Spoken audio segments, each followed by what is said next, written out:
Tout de suite, on passe à la grande interview de la semaine, l'Hardiview.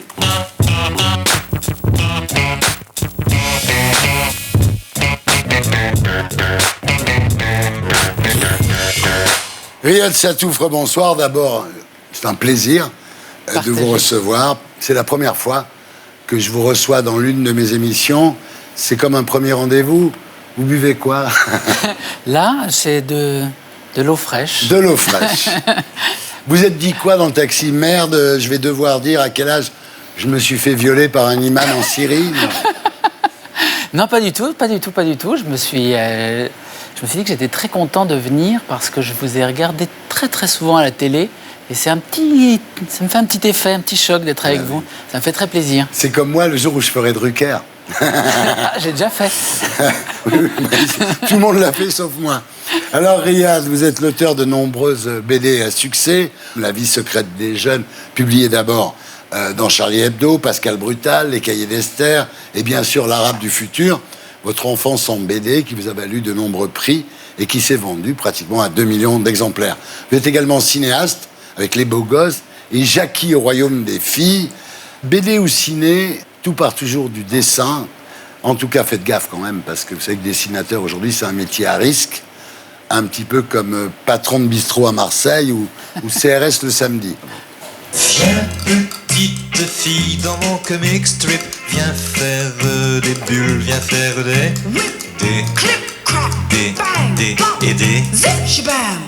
Alors, Riyad, vous êtes né le 5 mai 1978 d'une mère bretonne et d'un père syrien. C'est lui qui a gagné pour le prénom. Hein. En même temps, Gwenaël Satouf, ça aurait été bizarre. Donc c'est mieux que ça soit Riyad quand même. Alors on vous a prénommé Riyad, mais quand on voit cette photo, vous avez vraiment une tête de petit breton. Hein, quand vous étiez gosse, vous étiez un petit breton. D'ailleurs, vos enfants sont blonds. Oui. Bah oui. Tout à fait. Comme quoi. Alors cette photo a été prise en Libye. Vous avez habité pendant votre jeunesse. Votre père, Abdelrazak, était enseignant, issu d'une famille très pauvre. Il était un brillant élève, il avait obtenu une bourse pour étudier en France. Il a fini quand même par décrocher un doctorat d'histoire à la Sorbonne. Tout à fait, oui. Alors, au Resto U de la Sorbonne, votre père a rencontré votre mère, Clémentine. Oui, en fait, mon père parlait très très mal français. C'est un énorme dragueur. Et donc, il officiait quand même pas mal dans les restos U. Et en fait, il a commencé par draguer la copine de ma mère. Et en fait, il lui a proposé un rendez-vous, mais il parlait très mal. Il dit « Ouais, comment tu t'appelles ?» et tout. Elle dit « J'ai pas de nom. »« Ah, j'ai pas de nom, c'est joli ça comme nom. » Et, tout. Et il dit à ma mère « Et toi, comment tu t'appelles ?» Il dit « Comme elle. »« Comme elle, c'est joli !» Et donc, après ça, il lui demande un rendez-vous. Il demande un rendez-vous à la copine de ma mère. Ouais. Et ma mère lui dit « Non, mais laisse tomber. » Puis en fait, il les collait à fond. Elle lui dit « D'accord, demain 19h, place de l'Opéra. » Et elles se cassent toutes les deux. Et en fait, elle pensait le planter, mais ma mère a eu pitié de lui. Et elle est allée au rendez-vous. Et voilà, je suis là. Et vous êtes là et on est très heureux que vous soyez là. Alors en 1982, alors qu'on propose à votre père d'enseigner à Oxford, il choisit la Libye. Ensuite, vous poserez vos valises en Syrie, près de Homs. Et vous dites, mon père était un nationaliste arabe. Il était pour sortir le monde arabe de la servitude et voulait participer à l'éducation du monde arabe. En fait, c'était un admirateur de Nasser. Il était dans le panarabisme. Il était bassiste d'une certaine façon. Oui. Après, il a été islamiste. Au départ, il était laïque bassiste, comme tous ces dictateurs du Moyen-Orient. Il était fasciné par Saddam Hussein. Oui, c'était sa grande idole, en fait. Parce que déjà, Saddam Hussein était sunnite comme lui. Ouais. Il adorait aussi Hafez el-Assad, mais c'était pas comme il était alawite, c'était pas... Ouais. Mais Saddam Hussein, en fait, il pensait avoir un destin comme Saddam Hussein. Saddam Hussein venait d'un petit village misérable, et il s'était enfui. Ensuite, il avait rejoint son oncle qui lui avait appris à lire et à écrire. En fait, des années plus tard, il avait fini par faire un coup d'État. Donc mon père pensait qu'il aurait un destin exactement semblable. Il rêvait de faire des coups d'État. Mais quand Saddam Hussein a été arrêté, il était très humilié, votre père. Hein. C'est vrai qu'en fait, c'était quelqu'un d'assez brutal aussi. C'est-à-dire, comme Saddam Hussein, qui avait fait progresser l'Irak de manière incroyable, il avait construit des routes, il avait eu un prix de l'UNESCO pour l'alphabétisation de son pays, mais il exécutait ses opposants à tour de bras. Et mon père pensait comme ça. Votre père était d'extrême droite, on peut le dire. Oui, moi je pense on peut vraiment dire qu'il était d'extrême droite. Il admirait pas seulement Saddam Hussein, il adorait Pinochet. Le Pen. Le Pen, il pensait que c'était le plus grand homme politique français. C'était l'homologue de Saddam Hussein. En tous les cas, votre père, il voulait que vous alliez à l'école. Il vous disait, tu vas à l'école parce que l'arabe du futur, lui, il va à l'école, ce qui a donné le titre de vos célèbres bandes dessinées. Alors, vous étudiez le Coran. Mais vous faites semblant de prier, vous y croyez pas du tout. Il voulait à la fois que je grandisse dans les mêmes conditions qui avaient été les siennes, c'est-à-dire dans une école de village avec des enfants très religieux, etc. Et en même temps, il n'exigeait rien de moi en disant « je suis un moderne, tu fais ce que tu veux, etc. Je te force pas ». Enfin, il y avait ces deux choses qui se mélangeaient. Votre mère est blanche, et là vous êtes un peu le blondinet à l'école et les mômes se moquent de vous, quoi. Ils sont hyper racistes avec vous. En fait, ce qui se passait, comme vous avez pu le voir sur la photo, c'est pas seulement que j'étais blond, c'est que j'étais extrêmement beau. Et donc, comme on déteste les beaux en général, souvent non seulement j'étais beau, mais en plus j'étais extrêmement lèche-cul. C'est-à-dire qu'à l'école, j'avais des ultra bonnes notes, j'étais tout le temps avec les profs, j'étais le mec insupportable. Le mec énervant pour les autres. Les maîtresses passaient, mettaient leurs mains dans mes cheveux blonds. Enfin, c'était... Donc, en effet, ils m'aimaient pas trop. J'avais pas beaucoup d'amis. Oui, c'est vrai. Alors, comme vous n'avez pas d'amis, vous évadez, vous commencez à dessiner, ce qui n'est pas très bien vu en Syrie, et vous lisez Tintin, que votre grand-mère bretonne vous envoie, c'est ça? C'est ça, c'est exactement ça. C'est comme ça que tout a commencé, parce qu'en fait, il n'y avait pas de livre dans le village où on habitait, pas de livre en arabe du tout. Même ma mère, mon père ne lisaient pas. Et les seuls livres qu'il y avait, c'était les Tintins de ma grand-mère bretonne. Et donc j'ai appris à lire le français en lisant Tintin. Pas mal. Voilà. À l'âge de 11 ans, vous rentrez en France, donc avec votre mère, et le retour est aussi violent que la vie en Syrie, parce que ça n'a rien à voir évidemment avec la société que vous connaissez. Est-ce que c'est plus compliqué d'être breton en Syrie ou arabe en Bretagne? En France, en fait, j'ai jamais souffert vraiment de racisme ou d'ostracisation, si ce n'est le fait que mon nom était ridicule. Mais bon, il y en a d'autres qui ont des noms débiles, mais voilà, c'est vrai que quand on fait l'appel en classe, ça touffe, tout le monde se tourne, fait enfin, mais c'est vraiment... C'était pas, il y avait une moindre considération, je dirais, en France. On faisait moins attention à moi. Alors, exemple de choc culturel, vous savez pas comment aborder une fille, parce qu'en Syrie, c'était un petit peu interdit. Et quand une fille tombe amoureuse de vous, elle vous fait des avances, vous n'arrivez pas à l'embrasser, et elle raconte à tout le monde que vous êtes impuissant. J'étais partagé entre deux pôles, c'est-à-dire j'avais mon père qui devenait de plus en plus traditionnaliste et ne m'arrêtait pas de me répéter que les femmes étaient le diable et qu'il fallait pas leur parler et qu'il fallait pas les regarder, qu'il fallait se marier plus tard, etc. Et mon grand-père breton, qui lui était ultra obsédé sexuel et avait extrêmement peur que vous soyez homo. Que je sois homo. Il était très homophobe, et donc dès qu'on marchait dans la rue, il me disait « Oh, regarde celle-là, t'as vu ?» C'était un moment où les hormones n'avaient peut-être pas commencé à fonctionner. Je regardais, aucun effet. Je me disais, mais si c'est ça, la regarde. Et voilà. Alors quand on est comme ça, coincé entre deux pôles, c'était difficile de choisir, parce que si on choisissait un par rapport à l'autre, forcément j'allais décevoir l'un. Donc je crois que c'est à ce moment-là que j'ai choisi une identité qui n'existait pas dans ma famille, en fait, ni du côté syrien, ni du côté breton. C'est l'identité des gens qui font des livres et qui racontent des histoires. Et j'ai choisi ce peuple-là. Est-ce que votre grand-père vous a emmené faire du naturisme? Thierry, vous voulez trop savoir la suite de l'Arabe des Frontières. Et je sens que vous êtes un extrêmement bon lecteur pour la suite. Jean-Marie Roire, rebonsoir. Donc Jean-Marie Roire de l'Académie française, aurais-je dû dire. Alors, vous avez raté 5 fois votre bac avant de l'avoir. Votre premier roman a été refusé par 13 éditeurs. Vous avez dû vous présenter 5 fois à l'Académie avant d'être élu. Est-ce qu'avec les femmes, c'est pareil? C'est exactement pareil. Ouais. Et je vais vous faire une confidence entre nous. Je pensais que l'Académie, ça aidait un peu à draguer. Oui. Et un soir, je dînais avec une très jolie fille. Et j'avançais beaucoup d'arguments. J'ai eu le prix Renaudot, j'ai eu le prix Interallié. Je suis un ami d'Ardisson, enfin tout ce qui pouvait vraiment être flatteur. Et ça ne marchait pas. Alors, ça ne marchait pas. Alors à la fin, pour la décider, je dis, et puis vous savez, je suis à l'Académie française. Ouais. Je dis, ah, je ne savais pas que vous étiez si vieux. Alors, j'ai vu que Luc Ferry n'a pas été élu à l'Académie. C'était bien la peine, mon cher Luc, de ne pas venir dans cette émission pendant une saison par peur de faire une boulette qui t'aurait coûté l'Académie. Vous avez été pour ou contre Ferry? Écoutez, moi je suis pour tous les candidats. Ah oui. Oui, je suis pour tous les candidats parce que je suis resté un candidat.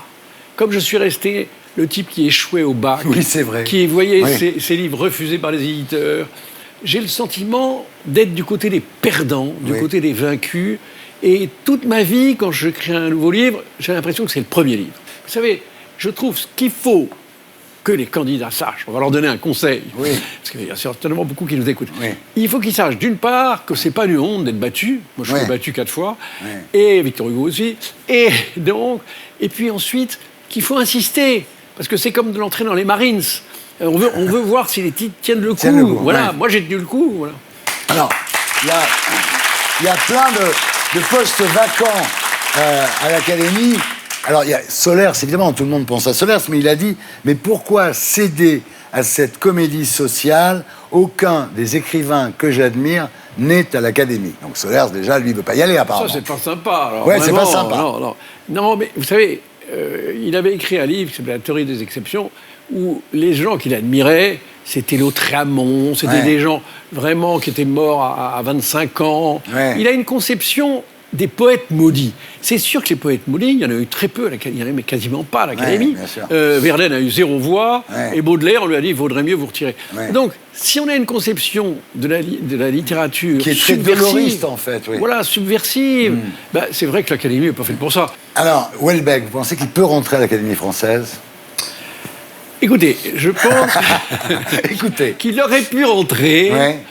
Moi, je crois que l'Académie, c'est quand même aussi incarner le grand écrivain, Ouais. si possible, donc, dans lesquels les Français se reconnaissent. C'est une certaine idée de la France, en fait. C'est une certaine idée de la France. Je ne veux pas dire que c'est la voix de la France, mais c'est quand même ça. Oui, quand même. Moi, j'aime beaucoup Houellebecq comme écrivain. Ouais. Mais j'aime beaucoup aussi Céline comme écrivain. Ouais, ouais. J'aurais pas voté pour Céline à D'accord. l'Académie. Mais- Surtout après la guerre. Quand le Figaro fait sa une sur Houellebecq, ça doit vous gêner, quand même. Non, c'est-à-dire que je trouve que ça mérite un débat, Houellebecq. Et vous voyez, la différence avec Jean d'Ormesson, c'est que Jean d'Ormesson, la grand-mère peut offrir à son petit-fils un livre de d'Ormesson pour sa première communion. Je vois pas la grand-mère. Quelle grand-mère offrirait un livre de Houellebecq où on parle quand même de fellation zoophile? Moi, j'ai rien contre la fellation. La zoophilie, je m'arrête. Alors, est-ce que Bernard-Henri Lévy a une chance d'entrer un jour à l'Académie? Oui, mais il faut qu'il ose. Ah oui. Et je crains que Bernard-Henri Lévy, que j'aime beaucoup, qui est un très vieil ami, eh bien, je crois qu'il n'a pas envie d'être perdant. Ouais. Et c'est sa différence avec Ouais, moi. ouais. Moi, je suis allé au-devant de l'échec toute ma vie. Et finalement, je trouve ça formidable d'être du côté des perdants parce qu'en fait, ce sentiment de l'échec, c'est ce qui doit guider tous les écrivains. Vous voyez. Une question que je me pose sur l'Académie, parce qu'il y a quand même 5 femmes pour 31 hommes. Est-ce que ça suffit pour faire à manger? Alors, déjà, il y a eu une révolution. Ouais. C'est que, grâce à Jean d'Ormesson, il y a eu l'élection de Marguerite Yourcenar. C'est vrai que... Et puis, il y a quand même une femme qui est secrétaire perpétuelle. Oui, Carrère d'Ancos. Alors, encore, c'est quand même... C'est elle qui dirige les Ouais. choses. Michel Serres, bonsoir. Bonsoir. Michel Serres de l'Académie française, aurais-je dû dire. Et vous, en plus, vous êtes réellement immortel. Vous avez 88 ans, Michel. Oui. Vous êtes l'homme de 88 ans le plus jeune du monde, finalement. C'est ce qu'on dit, mais je cache bien mon jeu. Oui. C'est-à-dire, oui, je fais semblant d'être jeune, mais ce n'est pas vrai. Donc je le dis en secret, ce n'est pas vrai. Alors, heureusement que vous êtes immortel, parce qu'à l'Académie, on trouve personne pour remplacer les disparus. Vous prendriez qui, vous? Luc Ferry, par exemple, il s'est présenté, il n'a pas été Il n'a élu. pas été élu, Vous avez non. voté pour ou contre? Les votes sont secrets, mon cher. Ah, d'accord. Les votes sont secrets. D'accord. Alors sinon, C'est l'isoloir. Voilà. Michel Houellebecq, par exemple, pensez qu'il mérite d'être à l'Académie française? Je voudrais bien qu'ils viennent, oui. Oui, d'accord, très bien. Emmanuel Carrère d'Ancos, oui, non? Il y a déjà sa mère qui est là, Et voilà. qui est ça. secrétaire C'est un perpétuelle. problème de famille. Ah, d'accord, c'est emmerdant pour lui. Je ne rentre pas dans les affaires de famille, Ouais. évidemment. Est-ce que vous savez qui est Frédéric Becbédé, par exemple? Oui, bien sûr. Est-ce que vous pensez qu'il pourrait peut-être un jour entrer à l'Académie Pourquoi française? pas, oui. Tout le monde peut rentrer à l'Académie, Ah ouais. y compris vous, mon cher. Oh, monsieur. bon. Soyez Ok. bienvenus. Alors, sinon, il reste Lynn Renault. Bon, Lynn Renault à Oui, l'Académie pourquoi française, pas. c'est pas Oui. gagné. Oui, c'est Ou pas alors gagné. un robot. Est-ce qu'un jour vous pensez qu'il y aura un robot à l'Académie française? Mais d'une certaine manière, nous sommes tous des robots. Oui. Vous savez, bon, par exemple, on m'a maquillé, Oui. on m'a mis des choses pour l'écoute, etc. Ouais, ouais. Je suis déjà un peu petit robotisé. robot. Voilà. Le mois dernier, vous avez fait la couverture du magazine Le Point avec ce titre « La femme qui fait peur aux islamistes et pas l'inverse ».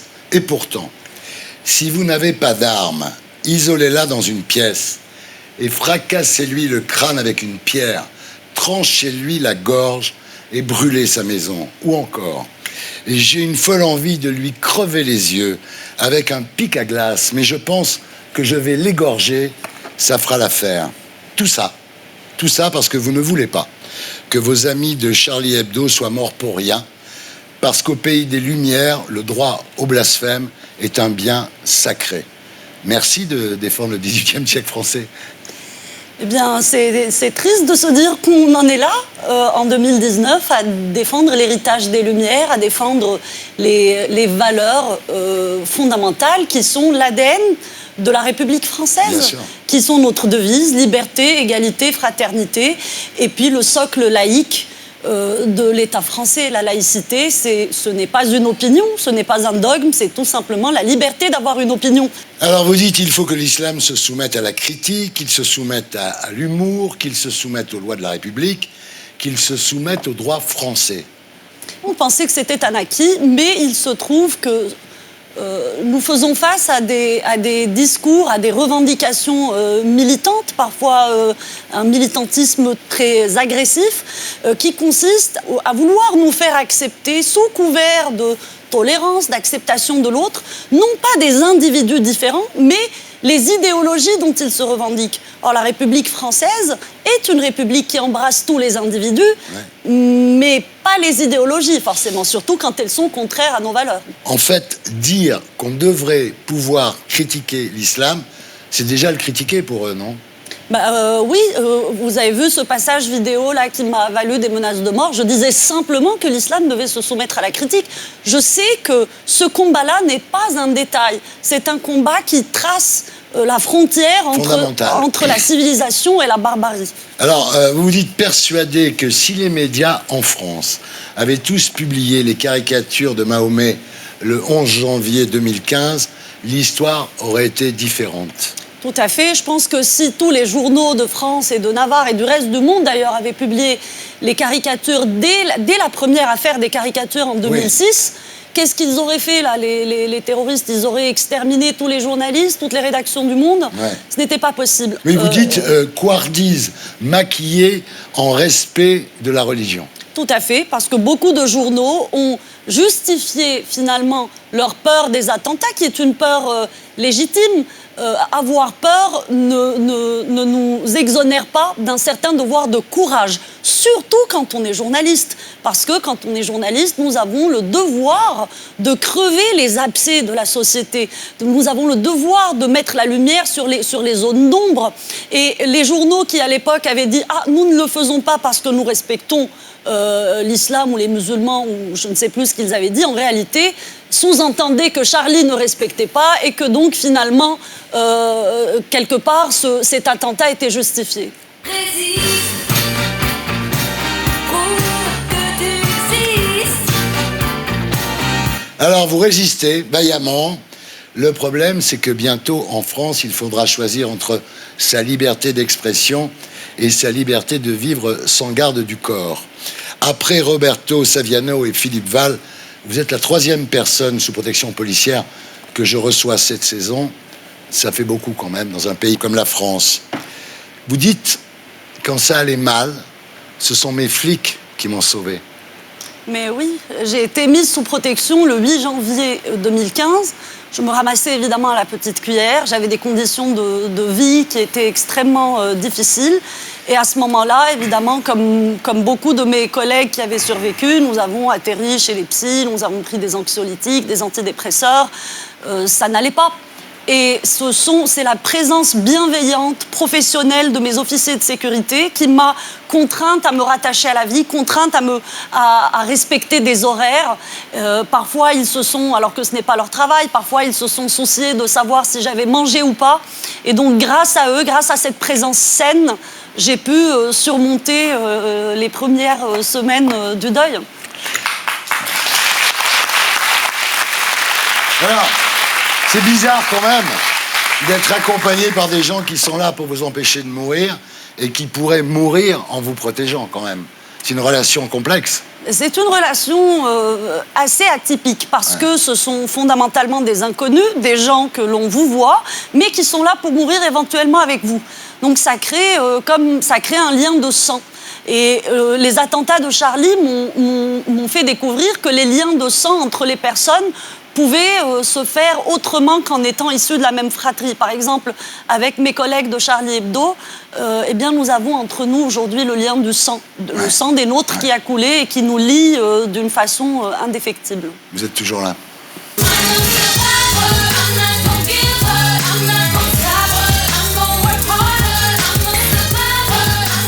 Alors la gauche a trahi depuis longtemps le combat du progressisme et de la laïcité, mais le 7 janvier, le jour de l'anniversaire de Charlie, Emmanuel Macron a reçu le CFCM, très maladroit pour le moins. Nous avons une gauche qui est le tenant historique du combat, du progressisme, de l'anticléricalisme. Elle a complètement trahi ces valeurs-là. Elle a même trahi Karl Marx, qui a toujours dit que la religion était l'opium du peuple. Aujourd'hui, on observe une gauche islamophile, pour renverser le mot islamophobie. Et sur le plan électoral, là, tout le monde a trahi. C'est-à-dire que les compromissions électoralistes, l'adage « une mosquée, 3 mandats », les baux amphithéotiques, les terrains à 1 euro aux associations cultuelles islamistes pour construire des mosquées, ça, eh bien, la gauche et la droite sont toutes les deux mouillées. Et pourtant, dites-vous, l'islamisme a déjà perdu. Contrairement aux jeunes Français d'origine musulmane, les jeunes des pays musulmans, dites-vous, sont de plus en plus athées. Donc, pendant que l'obscurantisme s'empare de l'Europe, l'athéisme surgit dans les pays arabes. C'est là que j'en veux aux dirigeants de ce pays. Les dirigeants de ce pays n'ont pas compris que la plus belle prise de l'islam politique, ça sera l'Europe et notamment la France. Aujourd'hui, la nébuleuse islamiste internationale a très bien compris que les pays musulmans, c'est un peu fichu, puis de toute façon, ce ne sont pas des démocraties, ils sont à la merci des régimes sur place. Tandis qu'en Europe, eh bien, ils détournent les droits humains, les valeurs démocratiques et les droits que nous avons dans ces pays-là à leur propre service, à leur propre profit. Et nos dirigeants, malheureusement, ne s'en rendent pas compte et laissent proliférer un islamisme militant qui fait des ravages, qui fait des dégâts dans toute une partie de la société. Est-ce qu'on peut dire qu'il y a une salafisation des musulmans de France ? Eh bien, lorsqu'on lit les statistiques, on ne peut que s'inquiéter. Lorsqu'on lit, par exemple, que 28% des jeunes issus de l'islam considèrent que la charia est supérieure aux lois de la République, on a toutes les raisons de s'inquiéter. Lorsqu'on lit les rapports des renseignements généraux qui nous racontent, par exemple, ce qui se passe dans les classes, lorsqu'on voit les revendications communautaristes de plus en plus nombreuses, de plus en plus stupides aussi, de plus en plus agressives, on a toutes les raisons de s'inquiéter finalement et de se dire où est l'essentiel ? L'essentiel, c'est finalement la nation française, c'est la communauté nationale, c'est les droits que nous avons en France, c'est la liberté dont nous jouissons dans ce pays et qui, pour moi, est nettement plus cruciale, plus importante que la liberté de certains, ou le choix de certains d'observer des bondieuseries auxquelles ils croient. Quand le président Macron, dernièrement, parle de sécession, est-ce que vous pensez qu'il a compris enfin ? J'espère qu'il a compris. J'espère qu'il a compris et j'ai bon espoir parce qu'il a par exemple renoncé à la modification qui était prévue de la loi de 1905. Parce que je pense qu'il a compris qu'il aurait ouvert là une boîte de Pandore dont seraient sortis des monstres ingérables. Ceci étant dit, maintenant il reste ce chantier de restructuration, de réorganisation de ce qu'ils appellent l'islam de France. Je m'insurge d'ailleurs contre ce terme parce que pour moi il n'y a pas d'islam de France, il y a un islam en France, pas plus qu'il y a un christianisme de France ou un judaïsme de France. Donc lorsqu'on voit ce projet de réorganisation de l'islam en France, on voit que les propositions qui sont faites à l'exécutif sont gangrénées de haut en bas par la présence de l'UOIF qui s'appelle maintenant Musulmans de France, donc des frères musulmans. Les frères musulmans qui, je le rappelle, sont interdits dans des pays comme les Émirats, par exemple. En France, ils ont pour interlocuteurs Macron, Castaner, tout va bien et personne ne s'en offusque. À quoi te sert d'avoir un nom?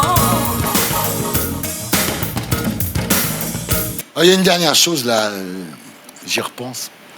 J'en parlais à ma femme à l'instant, c'est la question Colombo.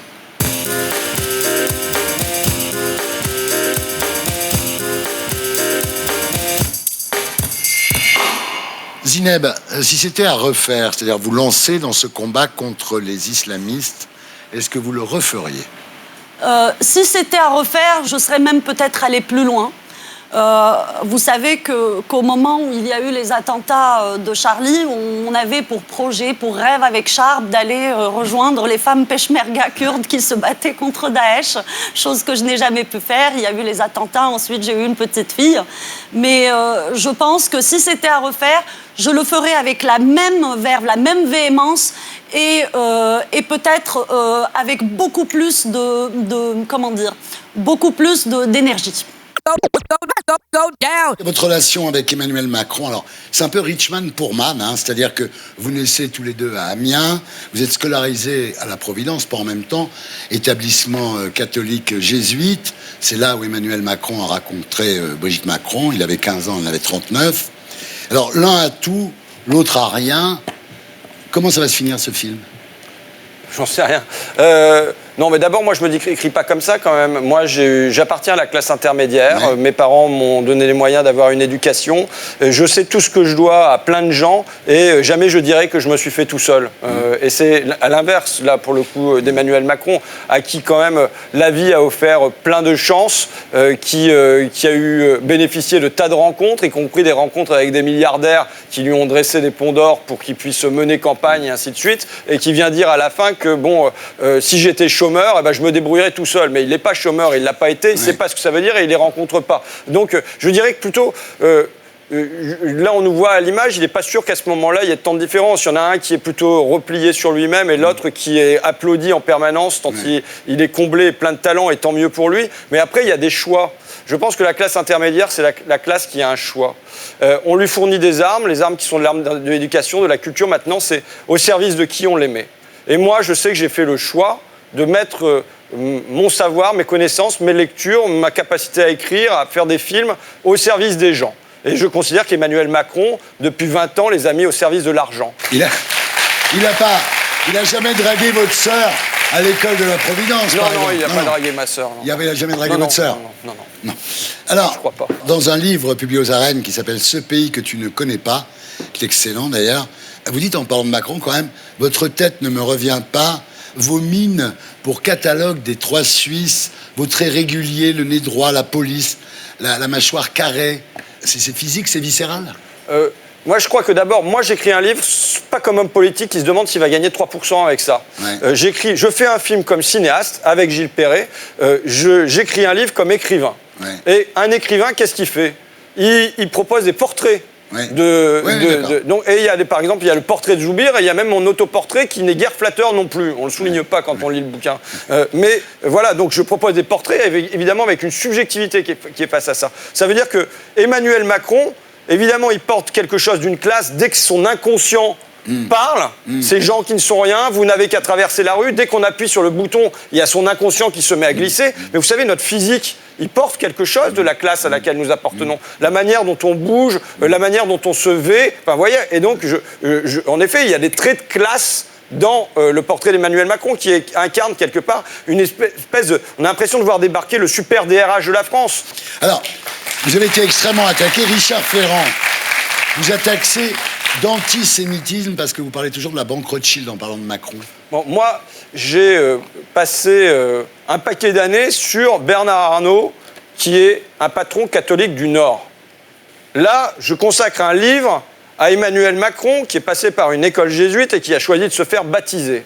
J'ai passé des années à attaquer, par exemple, BNP Paribas, parce que je considère que c'est le ministère occulte de l'économie, et notamment Michel Pébreau, patron catholique. Je nomme dans le livre le Collège des Bernardins, qui offre un réseau à Emmanuel Macron, et donc qui est catholique aussi. J'ai rien contre les catholiques, c'est juste pour dire que je fais tout ça. Et j'ai le droit aussi de dire Banque Rothschild, Commission Attali, parce que ce sont d'évidents points de passage où aussi il a construit du réseau. Quelle est ma lecture de la société ? On peut la trouver simpliste, on peut la trouver sectaire, on peut la trouver manichéenne. C'est une lecture de classe. J'ai une lecture de classe. Et quand je dis banquier Rothschild, moi, ce que je retiens surtout, c'est banquier. Voilà. Qu'est-ce qui va se passer là? Parce qu'apparemment, il ne sait pas trop quoi dire, là, Emmanuel Macron. J'en sais rien, je ne suis pas prophète et je ne suis pas dans sa tête. Je ne sais pas. Moi, je sais ce que je ferai à sa place, mais je ne suis pas Macron. Moi, ce que je ferai, mais il n'y avait pas besoin d'attendre, d'essayer de noyer le poisson comme ça. Je liste les demandes des Gilets jaunes qui reviennent. Je vois une demande sociale, TVA à 0% sur les produits de première nécessité. Je vois une demande fiscale, rend l'impôt de sur la fortune d'abord. Je vois une demande de démocratique, le référendum d'initiative citoyenne, et je vois une demande de justice, l'amnistie des Gilets jaunes. Si jamais on veut dénouer la crise, si jamais on veut continuer à vivre ensemble, que ça me fait pas plaisir, moi, que tous les week-ends, il y ait des Français qui tapent sur d'autres Français, et qu'importe qu'ils aient un gilet jaune ou qu'ils aient un uniforme. Ça ne me fait pas plaisir. Mais si on veut dénouer ça, il faut, sur ces 4 demandes, avoir des discussions réelles. Or là, c'est évacuer l'ISF, pas question, le référendum d'initiative citoyenne, pas question, la TVA à 0%, pas question, et on va avoir encore plus de comparution immédiate pour les Gilets jaunes. C'est pas en menant cette tension qu'on apaise le pays. Alors, donc, vous pensez que le printemps sera chaud, vous dites la merguez comme outil révolutionnaire, c'est drôle. Ben oui, parce que j'ai vu une interview dans le Parisien des proches de Macron qui disaient il est au bord du burn-out, donc ça veut dire qu'on peut y arriver. Bon, moi j'ai une proposition de loi sur le burn-out, donc si ça peut lui servir, il est rincé, il est essoré, puis ils disent surtout on angoisse parce qu'avec le retour, avec les beaux jours, ça va être le retour des gilets jaunes qui vont faire des barbecues sur les ronds-points. Ouais. Et donc je me suis dit, voilà l'idée, la merguez révolutionnaire, l'apéro Facebook géant. Vous avez une autre idée aussi, c'est d'accompagner le gilet jaune d'un petit jaune. Voilà. Philippe Manœuvre, comment va Mick Jagger?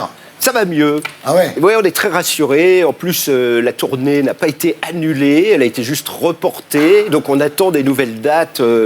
Ouais, il va mieux. Il avait quoi au cœur exactement? Il avait un problème dans une valve. Le cœur, c'est des valves. Il y a 4 valves et il y en avait une qui n'allait plus du tout. Quoi. Donc, Sa flèche s'est effondrée aussi.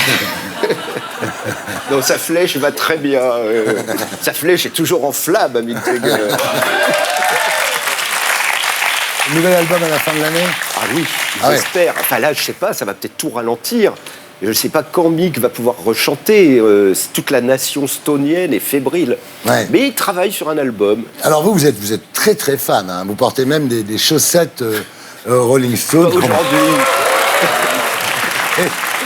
C'est un petit peu le Karl Lagerfeld du rock'n'roll. Vous portez des lunettes de soleil, on comprend rien à ce que vous dites. Et tout le monde vous adore. J'imagine que vous porterez ces lunettes tant que John Lennon sera mort, en fait, non? Voilà, dans mon cercueil, je les ouais, envoie. Oui, voilà. J'imagine, oui. Vous avez 64 ans. Ouais. Will you still need me? Will you still feed me? When I'm 64. Il n'y a que les vieux qui peuvent comprendre, c'est une chanson des Beatles. À l'époque, toute notre génération disait faites jamais confiance à un mec qui a plus de 30 ans. Oui, c'est ça. J'espère mourir avant d'avoir 27 ans. Oui, c'est ça. Déjà, Sauchon, j'ai 10 ans, ça me paraissait tellement... Alors, nous parlerons du concert Rockin' Thousand, comment on dit? Rockin' Mill, le 29 juin 2019 au Stade de France. C'est-à-dire, t'as 1000 mecs qui vont jouer au Stade de France. Ça va être assez extraordinaire.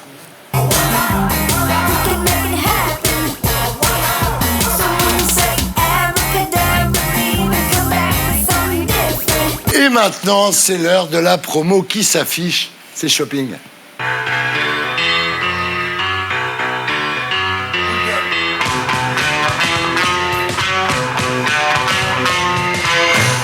Alors, Philippe Manœuvre, bonsoir. Rebonsoir Thierry. Alors, vous êtes ici ce soir pour parler de Rockin' 1000, un concert au Stade de France où vont jouer 1000 musiciens amateurs, l'un après l'autre ou tous ensemble? Non, pas l'un après l'autre. Il y a encore plein de gens qui n'ont pas compris le concept. Et il y a des taxis qui me demandent mais alors, il y aura du monde, on peut venir? Oui, vous pouvez venir, c'est ouvert, c'est public. Et effectivement, je ne vais pas faire jouer 4 mecs après 4 mecs, 1000, on serait encore là 4 jours après. Ouais. C'est 1000 rockers C'est qui vont insensé. jouer Ouais. ensemble. C'est quoi. Super idée. Et le fait que tu aies perdu le blind test, ça va pas porter préjudice à ce Comme je perds le blind test sur Whitney Houston, ça va pas gêner les rockers, a priori, tu vois. Hein, voilà. 1000 musiciens amateurs, finalement, le plus connu, c'est vous, là-dedans. Ben oui, un petit peu, bien sûr, oui, mais moi je sers à fédérer les nations. Ouais. Il y aura du punk, il y aura du grunge, il y aura du rockab, il y aura du hard rock, du C'est métal, enfin génial. voilà, on va. Mais c'est on une va super jouer. idée, hein. Alors, est-ce que vous allez arriver à trouver de la drogue pour tout le monde? Je crois que là, c'est Bon. pas ça du tout notre problème. Hein. Ouais, alors- Bon, déjà, s'il y a une prise électrique par.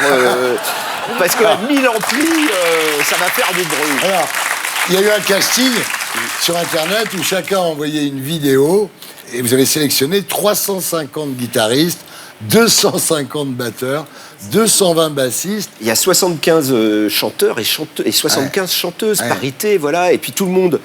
Et donc on installe les batteurs dans les virages pour sonoriser tout le stade. On met 150 batteurs d'un côté, 150 de l'autre. Et après on fait comme un millefeuille, les guitaristes, les bassistes, les guitaristes, les bassistes, tous les chanteurs devant. Et Ouais, ensuite on fait le spectacle qui Faut va. toujours un batteur quand tu fais un millefeuille, après c'est plus que linéaire. Et on va jouer les grands morceaux du classique rock pendant Génial. 2 heures, voilà. On va regarder la bande-annonce. Ok.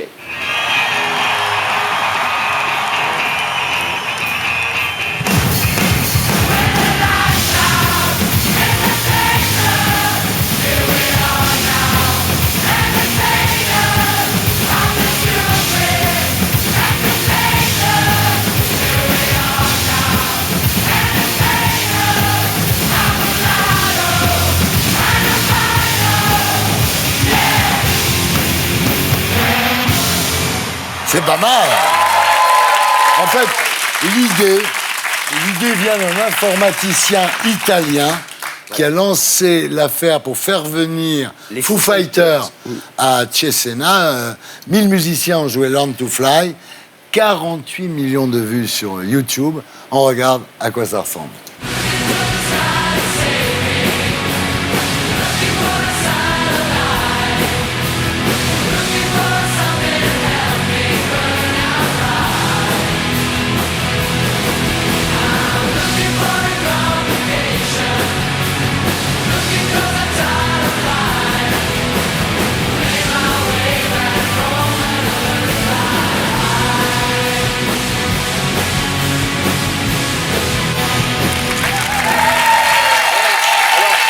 Ça, c'était la première fois, donc il n'y avait pas de public.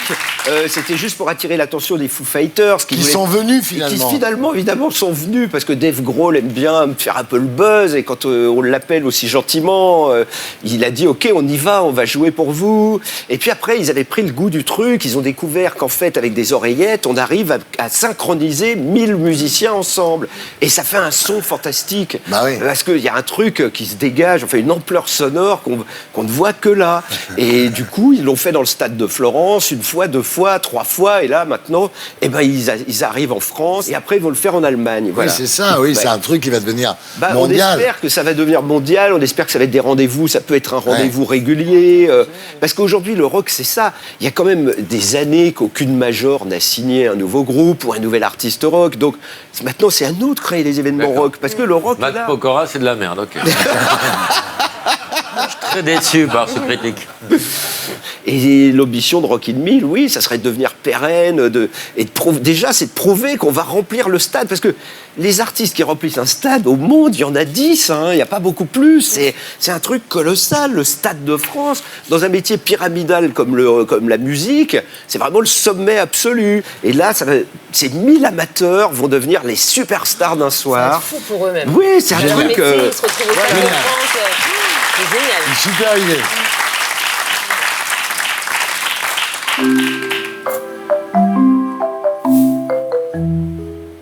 Je prends la pause. Vous connaissez ça? C'est les musiques de bébés. Et c'est repris, ça, derrière. Beatles. allez-y. Space Oddity pour Space les petits Oddity. bébés. Ouais. On va écouter un autre.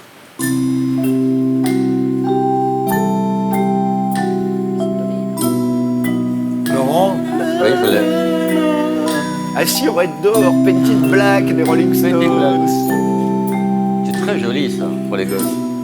Ça s'appelle Rockabye Baby. C'est Rockabye Baby. Donc j'ai c'est mis toute une ça série. parce que je voulais vous parler d'Ulysse et de Lily Rock. Vos enfants, ils vont bien? Ils sont fabuleux. Ah ouais. Ah mais parfois je me dis mais qu'est-ce que je fais? Pourquoi je fais tous ces trucs-là? Et Ouais. quand je les vois arriver, ils sont déments. Franchement, c'est des vrais petits rockers. Ils sont adorables. Ah, vous savez qu'on s'est mariés le même jour? Ah oui. Le 21 juin 2014. Et avec la même femme. Le bordel. Non, mais ce que tu ne sais pas, c'est qu'il y a pratiquement la même différence d'âge entre Candice et vous et Audrey et moi. Oui, c'est vrai. Ça nous, Deux générations. Ouais. ça nous relie. Non, une seule. Mais c'est un grand bonheur d'être avec une femme enfant. qui me soutient Ouais. dans ce projet dément quand même. Tant qu'elle rate pas sa scolarité à cause de ça.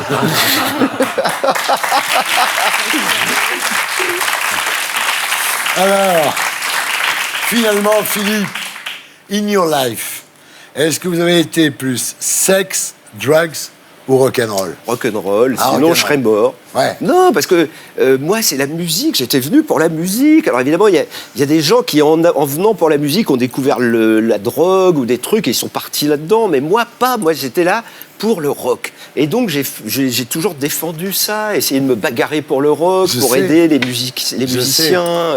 Déjà, ces musiciens anglo-saxons, nous aider à les comprendre. Qu'est-ce qu'ils voulaient, qu'est-ce qu'ils disaient, qu'est-ce qu'ils racontaient. C'était des gangs mirifiques, quoi. On était fascinés par ces bad boys des Rolling Stones. Moi, ils s'habillaient d'une certaine façon. Tous les lycéens de France s'habillaient pareil. On apprenait qu'ils fumaient de l'herbe. Tout le monde voulait fumer de l'herbe. On fumait c'est du vrai, thym. moi, On j'ai était tout- prêts, quoi. Je dis tout le temps, quand on parle des Beatles, je dis tout le temps, quand ils se mariaient, je me mariais, quand ils divorçaient, je divorçais, et quand ils se droguaient, je me droguais. Voilà, c'était nos maîtres. Et on a tout fait C'est comme ça. eux, quoi. C'est Et- exactement Et ça. aujourd'hui, ils sont encore là, les Stones. Et nous, on est encore là. Et c'est merveilleux, quoi. Donc, waouh. Alors nous recevons ce soir le rayon de soleil des après-midi de France 2, le porte-bonheur de Delphine Ernotte. La cochonne du service public. Non, j'ai pas dit ça. La nouvelle. joli, laisse-moi C'était bien, non, c'était bien. profiter, Laurent. Là, je continue. La nouvelle reine des témoignages de la télévision française, Faustine Bollard.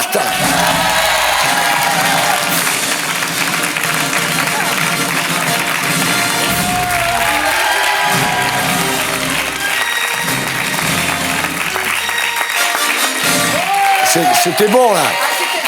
C'était bon. Merci pour cet accueil. Replay, Serge.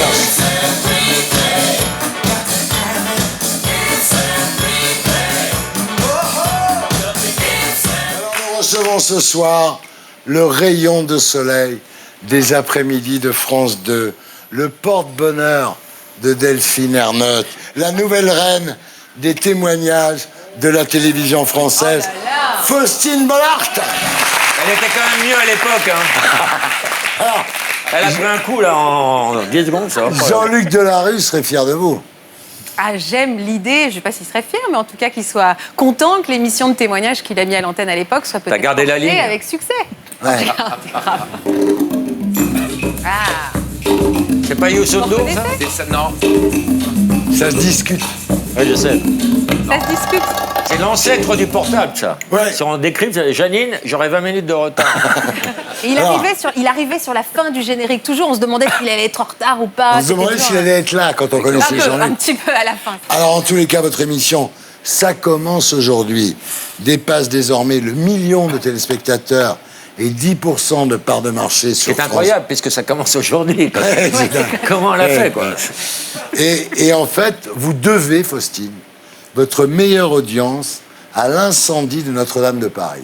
Ah ouais? Le lendemain de 13%, l'incendie, on a fait 13%. tout le monde a regardé le journal de France 2, et ce jour-là, vous avez fait 12,6% de part de marché, comme quoi cet incendie, finalement, était un mal pour un bien. Alors, on a fait 13 quelques jours plus tard. Avec Oui. quoi? Il y a eu Avec un quoi accident de car en Pologne. Ceci étant, il y a 2 points noirs. Ah, on les voit d'ici. Salaud. D'abord, il y a Rex. Non, ça y est. On l'a tué, le chien. Vous avez tué le chien. On a tué le chien. C'est sûr. Non, alors ne vous inquiétez pas, on n'a pas vraiment tué le chien. Parce que je vois qu'il y en C'est a moi qui qui s'inquiètent. tuais le chien. Mais il s'avère qu'en effet, pendant un certain temps, le Rex sur France 3 arrivait devant nous. Donc on nous disait, il faut vraiment qu'on arrive à tuer le chien. Mais c'était une expression, évidemment. Ah, Il s'avère que C'est comme maintenant, la le meuf. chien est retourné à la niche. C'est on va dire. comme Sibeth Ndiaye qui dit la meuf est dead, quoi. Il Voilà, faut tuer c'est le ça. chien, Évidemment. voilà. Et vous avez fait comment? Vous avez dit que c'était pas le vrai, parce qu'en fait, ce chien, Rex. On est vraiment en train de parler de ça, en fait. Rex.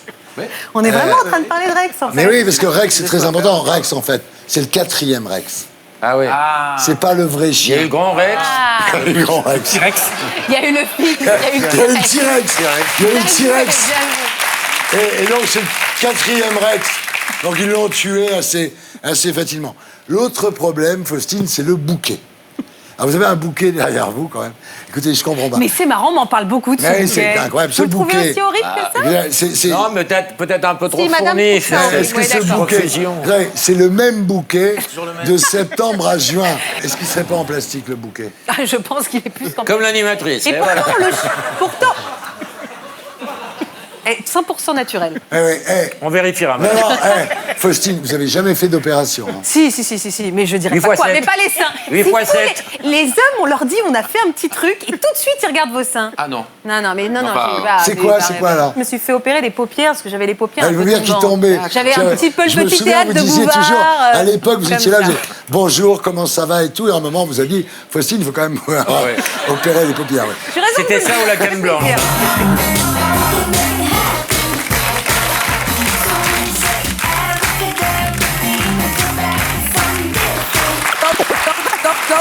Vous êtes ici ce soir pour 2 shoppings.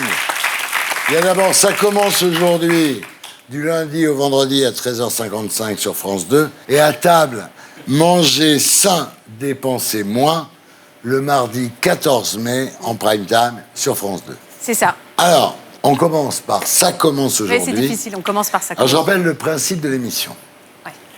Des gens qui ont une vie de merde, qui racontent leur vie à des gens qui, finalement, se disent que leur vie, en comparaison, est pas mal. Voilà, c'est moi qui ai un grand respect de mes invités, ça va m'aider. Ça cartonne. 1 million, 10% de part de marché. J'imagine, Faustine, que par des formations professionnelles, vous voyez les gens que vous rencontrez à travers les thématiques de votre émission désormais. Par exemple, Yoann Rioux, c'est une thématique. Au collège, j'étais choisi en dernier quand on faisait les équipes de foot. Je le vois plutôt dans les asexués. Ah! C'est vrai, hein? Non, mais c'est vrai, J'ai oui. fait une émission il y a Je baisse dernièrement pas, sur- je baisse pas. Mais je n'en éprouve C'était pas pas de ça, désir. ouais. Voilà, ça je baisse m'intéresse pas. L'intitulé exact, c'était Ma bite ne me sert à rien. Je baisse pas. Et Non, mais ça c'est ne vrai. m'intéresse pas. Ça il y a des m'intéresse gens- Ou capissé, en créole. Et j'ai même des couples qui disent je n'éprouve pas. C'est-à-dire que toi, tu es célibataire, Yoann? Je me permets de te tutoyer. Mais il y a des couples aussi qui viennent en disant nous n'avons aucune relation sexuelle et ça ne nous manque pas et on est très heureux, très épanouis. C'est dingue. Donc, je le recevrai bien volontiers. Bon, J'ai des ampoules aux mains, encore une thématique.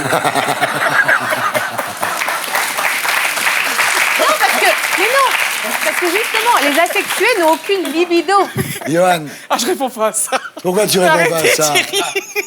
Je suis là pour parler de foot. Ah! Quand tu lui parles de football, ça le fait jouir. Alors, Faustine, toujours dans l'idée de voir à travers les gens que vous rencontrez des thèmes pour votre émission, Bernard Campan, j'ai arrêté les plans à 3. À 60 ans, je suis plus épanouie que jamais. Ah, ça, c'est vrai. Ça, c'est un thème qui revient beaucoup. Il pourrait l'être, hein, c'est vrai. Ouais. Ouais. Moi, je me sens mieux à 60 ans qu'à Mais t'es bien, 30, là. 35, 40. Ouais. L'avantage, c'est que ça va durer moins longtemps maintenant. Voilà, maintenant, ça va vite passer, là. Vite. Ouais. Et question baise. C'est un peu... En ce moment, c'est un peu... Voilà. Non, mais dis-le à Faustine. Moi, j'en ai... Non, c'est un Moi, peu j'en ai rien à calme. foutre. C'est un peu calme en ce moment. Ah ouais. Chez toi, mais rassure-moi, tu baisses toujours des inconnus. T'as vu, je suis pas tout seul, Thierry. Je Ouais. suis pas tout seul. C'est marrant. Mais tu sais qu'il y a de plus en plus de jeunes qui disent aujourd'hui qu'ils sont no sex. Oui, bien sûr. Oui.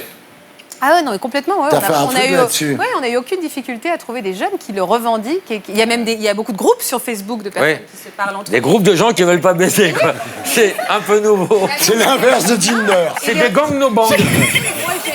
Moi, On est des rebelles, hein. j'ai reçu une invitée qui m'a expliqué qu'elle allait sur Facebook pour rencontrer quelqu'un qui ne voudrait pas de sexe comme Ah, elle, mais c'est pour, génial. mais pour se mettre ensemble. Ah oui, Pour être ensemble, pour partager d'autres choses, mais je ne veux Il y pas a des faire- boîtes de non-cul.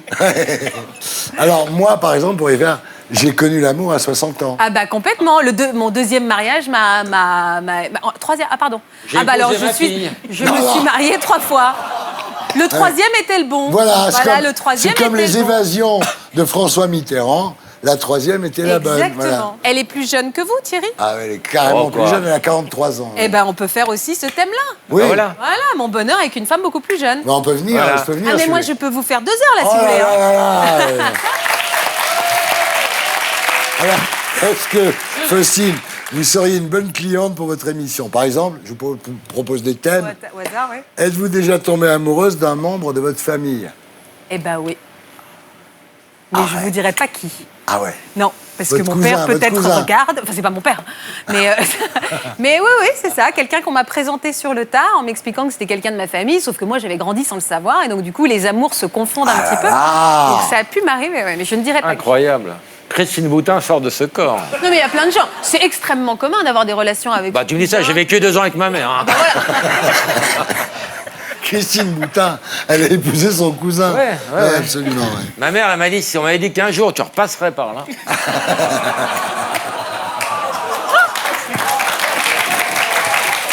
Bon, Elle est bonne, celle-là, elle est très bonne. alors, avez-vous déjà trompé Votre père avec votre sœur. Ah, Là, ça devient pénible.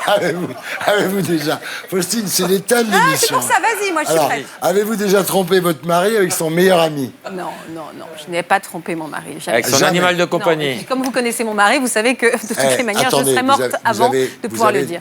Vous avez vraiment le gros lot. Oui. Il est venu ici, je l'adore. On regarde d'ailleurs ce qu'il a déclaré dans cette émission. J'ai peur. Magnéto, Serge. On nous dit il faut être comme ça, il faut être un parangon de vertu, et en réalité, on fait fi de tout ce qu'on est biologiquement, animalement. Un exemple, par exemple, c'est la vie de couple. On vous dit il faut être... non mais c'est vrai, toute sa vie, il faut être avec la même personne, fidèle, etc.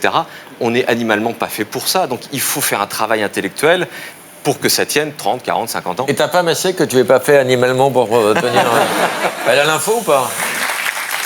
Alors, Saloperie, va. est-ce qu'il ose vous le dire? Non. Pas du tout. Il le dit quand C'est il marrant, est là. j'ai pas vu ce passage-là. Je vais lui casser la gueule. En Oui, revenant à la maison, voilà, on va lui très dire. bien. Confidence pour confidence, c'est moi que j'aime à travers vous si vous voulez.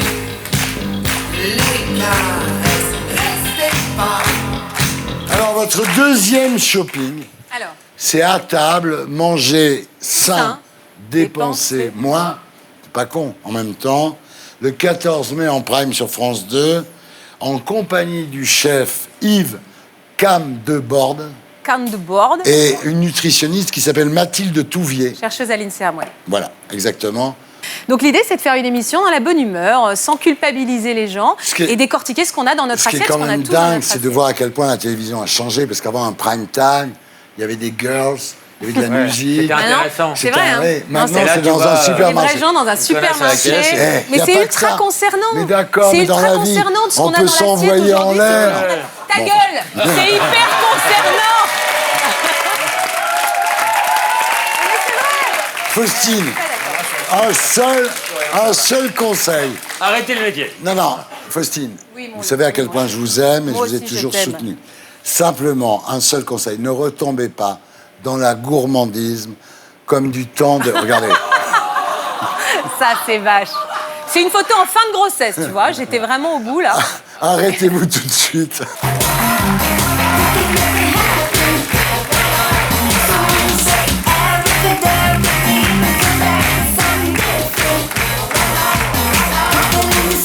Alors Faustine, j'imagine que vous connaissez le jeu Tu préfères. On va y jouer tout de suite. Ok. Ok. Ok. Should I stay or should I go now? Should I stay or should I go? Alors Faustine, est-ce que tu préfères présenter une émission pas coiffée et pas maquillée ou présenter une émission avec des vêtements complètement transparents? Pas coiffé, pas maquillé. Ah ouais. Ah ben, je viens d'avoir 40 ans, le corps s'expose moins quand même. Hein. Oh ben Non. ça va quand même. Oh, Il y a des gens Non, qui mais aiment. le quand même est un peu Il y a des violent. vislards. Hein. Tu sais, il y a 8 jours, j'étais dans un restaurant, puis à un moment, quelqu'un me raconte sa vie. Comme ça, la mort de ses parents, je sais pas quoi. Et à la fin, elle me dit, ah, t'as réussi à me faire parler. Je déclame fort, tu sais, personne me résiste. Je dis ça comme ça. Il y a quelqu'un à la table à côté qui arrive et qui dit, oh, je viens voir la fille qui dit que personne lui résiste. Et alors, je lui dis, bah non, mais je disais pas ça dans le sens résigné. Il me regarde, il me fait, bah je m'attendais à une déesse, maintenant que je vous vois, petit charme sympathique. Oh là là! Change de restaurant. La violence. Violence. Et après, il me dit, oh, ça va, te vexe pas, on a le même âge. Vous avez quel âge? 48 ans, il me dit. Depuis, j'ai décidé que je ne ferai jamais d'émission nue, puisque donc j'ai passé l'âge. D'accord. Alors, est-ce que tu préfères qu'on dise que tu as de l'empathie, mais que tu es un peu con-con, ou que tu n'as pas d'empathie, mais que tu es très intelligente? Ah, je suis peut-être un peu con-con, en fait. Oh non. Donc je dis un peu.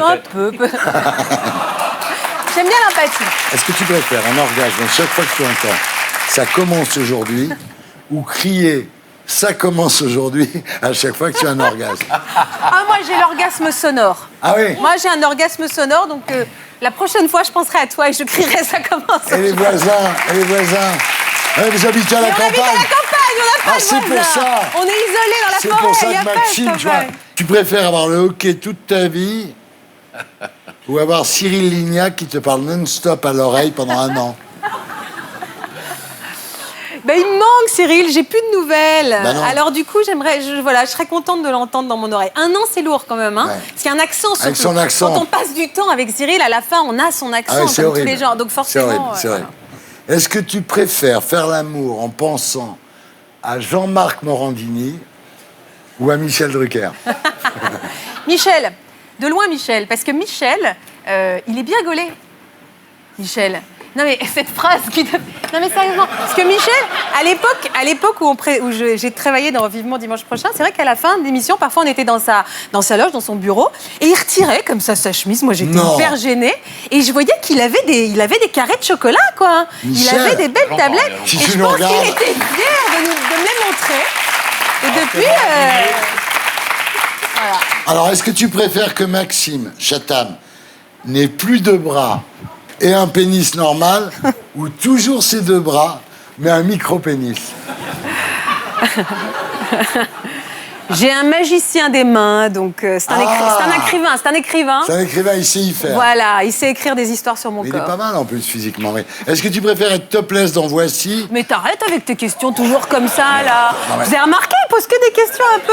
Tu lui as pas demandé s'il préférait avoir un micro-pénis ou être topless dans Voici? Je regrette Je veux dire, d'ailleurs. alors, Faustine, je fais très attention parce que je sais qu'il a un micro-pénis et je risque pas d'en parler. tu Et en vois. plus, c'est bizarre, Faustine, je reconnais pas mon Thierry, c'est la première fois qu'il pose des questions un peu perso. C'est vrai. C'est vrai que ça c'est arrive. vrai. Et un peu Non, mais anglais. alors, topless dans Voici ou Maxime avec une autre femme, voilà, c'est tout.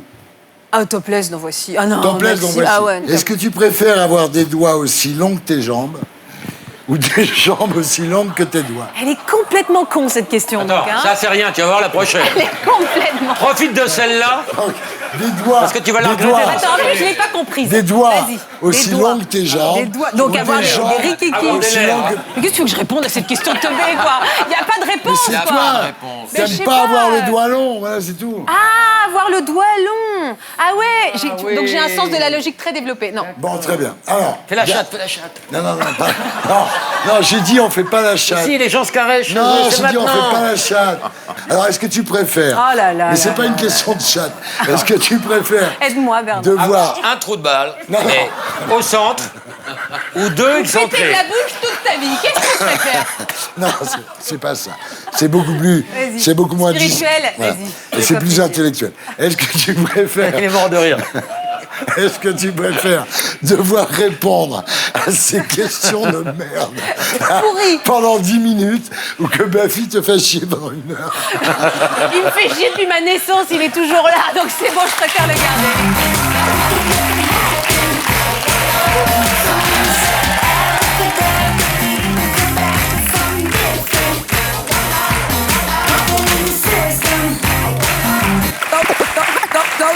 Camille Lacour, donc bonsoir, très heureux de vous connaître. Il y a des invités qui sentent le soufre et il y en a un qui sent le chlore. Alors, je rappelle, donc votre spécialité, c'était 50 mètres et 100 mètres d'eau. Alors, le dos, c'est très bizarre parce que, effectivement, on regarde le plafond et on se fracasse la tête contre le rebord. C'est comme la position du missionnaire. Ouais. Pas dans la position du missionnaire, les hommes sont pas sur le dos. Je parlais des femmes. Ah, d'accord. Alors, vous publiez 50 nuances de bleu chez Michel Lafon, donc c'est une autobiographie. On y découvre l'histoire d'un homme qui a beaucoup souffert d'être un beau gosse, beaucoup souffert de devenir un célèbre, beaucoup souffert de se faire arracher sa chemise par des filles, beaucoup souffert d'être obligé de coucher avec 13 filles en 1 semaine. Enfin, c'est un témoignage poignant dont nous parlerons tout à l'heure. Enfin, 13 filles en 1 semaine, en tous les cas, ça montre que vous n'êtes pas superstitieux, finalement. Non, ouais, c'est vrai que j'aurais pu soit m'arrêter avant, soit après, mais voilà, c'était une parenthèse un peu folle. Mais vous en parlez très bien, je trouve. Est-ce que le record a été homologué? Je sais pas, il faudrait que j'appelle la Fédé. Ouais. Et à l'époque, il paraît Faut que je vois avec Rocco. vous faisiez l'amour uniquement sur le dos.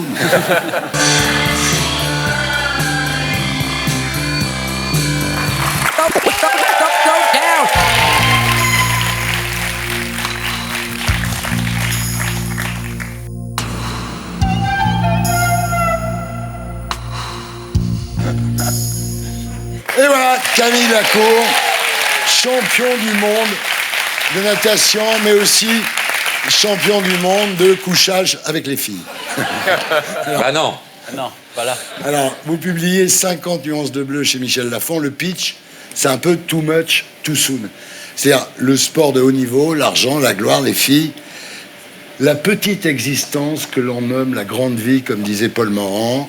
Vous écrivez « Je n'ai jamais parlé de cette étrange déception à personne, la mélancolie du vainqueur, un phénomène de descente, de décompression, comme lorsque tu remontes très vite des profondeurs. » Bref, vous racontez comment vous avez touché le fond de la piscine. J'ai touché le fond de la piscine, dans le petit pull marine. Alors vous racontez le déclic à l'âge de 3 ans, à la piscine.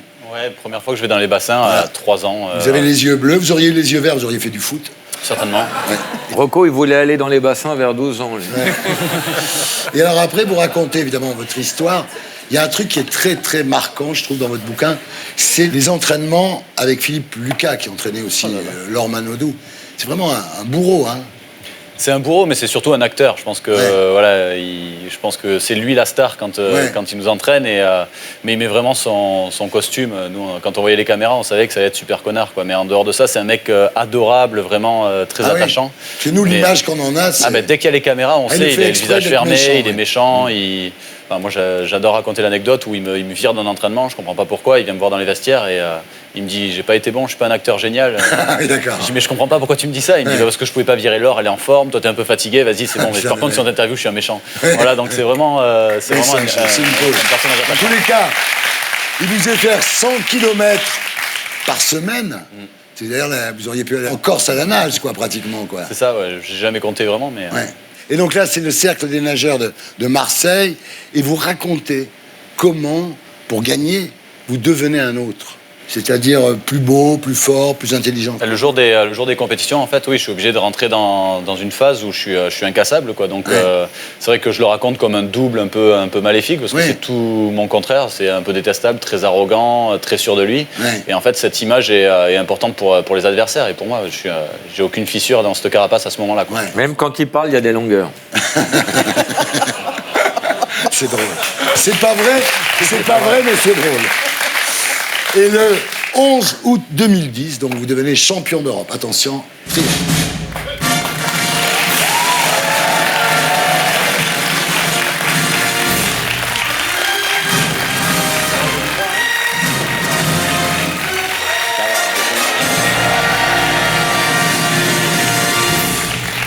là, vous devenez une star. Alors, c'est la fiesta. Hein. Les restos, les soirées, les défilés de mode. Un jour, il y a même Karl Lagerfeld en personne qui vient vous voir. Comment c'est passé? J'ai eu la chance d'être l'égérie des montres de Chanel et donc j'avais fait un shooting avec lui et j'avais été invité aussi lors du défilé et il m'avait serré la main en plein défilé, donc c'était un moment extraordinaire et quand on fait de la piscine on s'attend pas à ça, donc voilà, sûr, c'est beaucoup de Karl chance. Lagerfeld, et vous devenez la coqueluche des annonceurs. Magnéto, Serge. Mr. Lover, lover, now Mr. Lover, lover, girl. Mr. Lover, lover, now Mr. Lover, lover. She call me Mr. Bombastic, tell me fantastic. Touch me on me back, she says I'm Mr. Romantic. Call me fantastic, touch me on me back, she says I'm Mr. Smooth. Just like a silk, soft and cuddly, hug me up like a quilt. I'm a lyrical lover, now take me thin or filled with my sexual physique. Romantic, tell me fantastic, touch me on the box, she says Mr. Boom. What you say, girl? Smooth. Oh là là! Ah ouais, Alors là, évidemment, toutes les femmes sont folles de vous, on comprend un petit peu. Et quand vous êtes reçu par Nicolas Sarkozy à l'Élysée, ça c'est la meilleure, vous lui demandez où est Carla, il vous dit « Je suis pas fou, je l'ai enfermé à double tour dans sa chambre. » Génial. C'est vrai, on avait passé un bon moment et c'est vrai qu'il avait répondu avec humour. Alors, ce qui est bizarre, c'est que vous le vivez pas très bien. Vous dites « Je plais, je séduis, j'excite, je génère des bouffées de chaleur. En quelques jours, j'ai l'impression que ma vie tourne au film porno. » J'espère, pas pour lui, mais pour nous, oui, parce qu'un beau mec comme ça, ce serait régalé pour toutes les filles qu'on a, nous. Hein. Ils se sont un peu fatigués de moi. Hein. Mais pourquoi? J'ai pas les atouts. Pourquoi cette période d'addiction au sexe vous a dégoûté finalement? C'est même pas une période, c'était une semaine, mais c'était en fait je savais que je pouvais plaire avant de gagner. Et une fois que je suis revenu de Budapest après cette médaille, j'étais devenu du gibier. Donc voilà, je vais pas m'en plaindre, mais c'est vrai que c'était une période très très étrange en fait. Vous êtes dans un bar et il y a des filles qui vous arrachent vos vêtements, quoi. Oui, on venait de rentrer d'une compétition et on buvait un verre tranquillement avec les potes et il y en a une qui arrive et qui nous a arraché la chemise. Ça arrivait aussi sur Fred Bousquet pour un t-shirt. Ouais. Et on était devenus des objets en fait, donc c'était assez étrange. Et voilà, nous on faisait pas du foot, quoi. En natation, ça n'existait pas avant notre génération. Ah ouais. Et ça a été un vrai choc. Et là, vous rencontrez Valérie Beck, donc là quand même il y a une femme qui émerge, c'est le cas de le dire, au milieu de tout ça. Oui, c'est vrai que je la rencontre à ce moment-là et de là naît une vraie histoire d'amour totalement différente de ce qui s'est passé. Absolument, absolument, une vraie histoire d'amour. C'est elle qui veut vous rencontrer, donc elle organise un dîner chez des amis, vous y allez, et effectivement à un moment, il joue au blind test, et vous perdez, et vous êtes obligé d'enfiler la robe de Miss France de Valérie Beck. C'est ça. C'est ça, donc j'ai dû défiler, il y avait des amis à elle qui étaient rugbyman et tout, donc moi j'avais prévu de le faire le lendemain pour être sûr de pouvoir la revoir, mais les rugbyman ils n'ont pas laissé passer la chance de me voir. Et vous avez oublié votre montre. Et vous... L'acte manqué par moi. Ça arrive souvent dans le fist-fucking.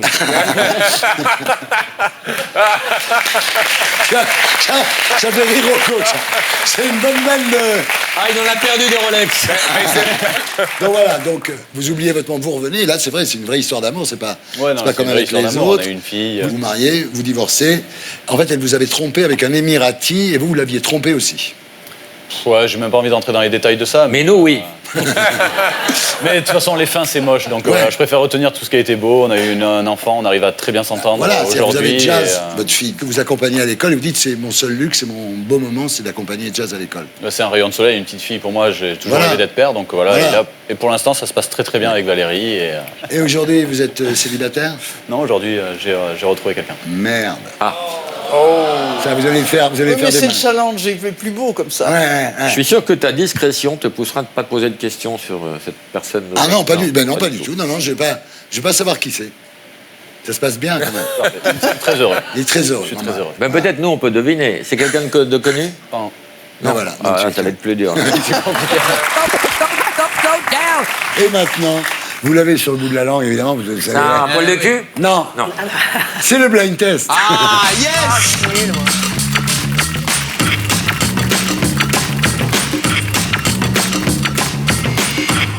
Alors là, le thème de ce soir, c'est les exilés fiscaux. Voilà. Florent Pagny.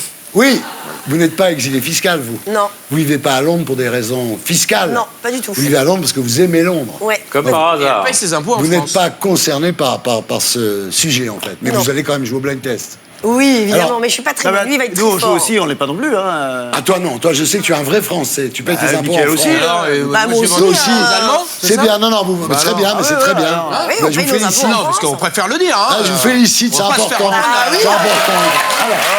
Alors, le vainqueur devra célébrer sa victoire comme un joueur de foot qui marque un but. Alors, je vous montre des exemples. Magnéto, Serge.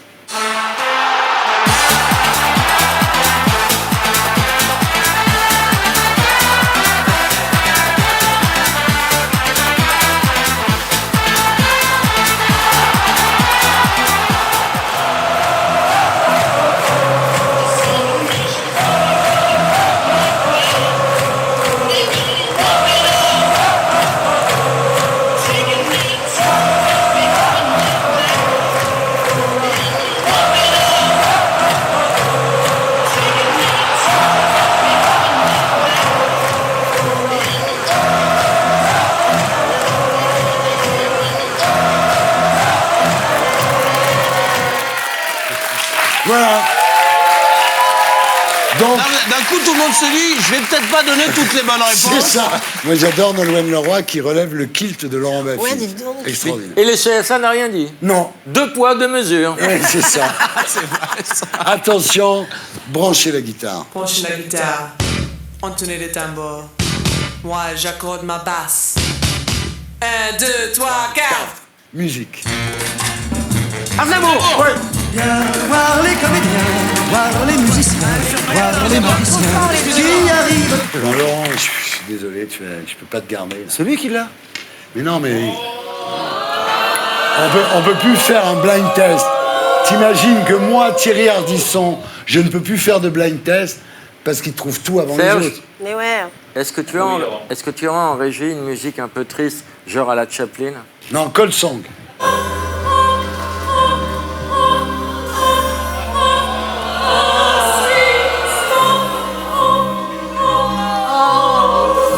C'est fini l'amitié, là.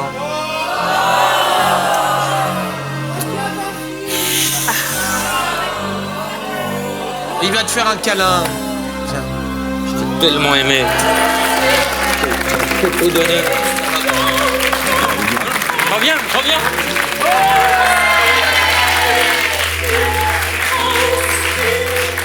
D'abord, avant tout le monde. Ah, c'est parce que je lui ai fait des yeux de Joe Cocker. C'est beau, hein. J'ai les poils qui se dressent, et pas que. C'est beau, un Cold Song. Bon, attention. Laurent, laisse jouer. Pas un mot. Allez pas trop vite. Attention. Donc, oui. Charles Aznavour, donc, exilé fiscal en Suisse. Plus maintenant, évidemment. Bon. Oh là là, Ah, mais- si tu fais les vannes de Lolo, qu'est-ce qui va lui rester, quoi? Il a plus le droit de parler. Répondre au tu fais blind test à la place des invités, c'est bien le problème musique. Encore Aznavour. Hallyday, retiens la nuit. Écrit par Aznavour.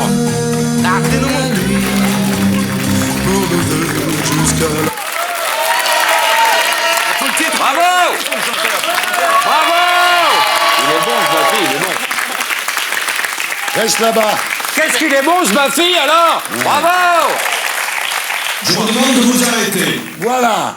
Donc, Johnny Hallyday, exilé fiscal en Suisse. Enfin, plus maintenant. C'est moche. C'est moche. C'est moche. C'est vraiment moche. C'est comme quoi, ça porte pas chance, hein. Non. Dis-moi, il a chanté, Arthur? Non. Non, t'as d'accord. On s'est fait toute une liste d'exilés fiscaux dans la tête. Mais on ouais, attend, c'est ça. tu sais. Ouais. Service d'ordre. On attend Florent Pagny. Service d'ordre. Est-ce que tu peux amener Laurent hors de ce studio? Il y en a avoir dès qu'on se soupçonne pas, hein. Non, mais sans déconner. Après tout ce qu'on a vécu, tu me vires? Attention, on est entre nous, ce qu'on est réparti. Musique. Yannick Noah. Ouais.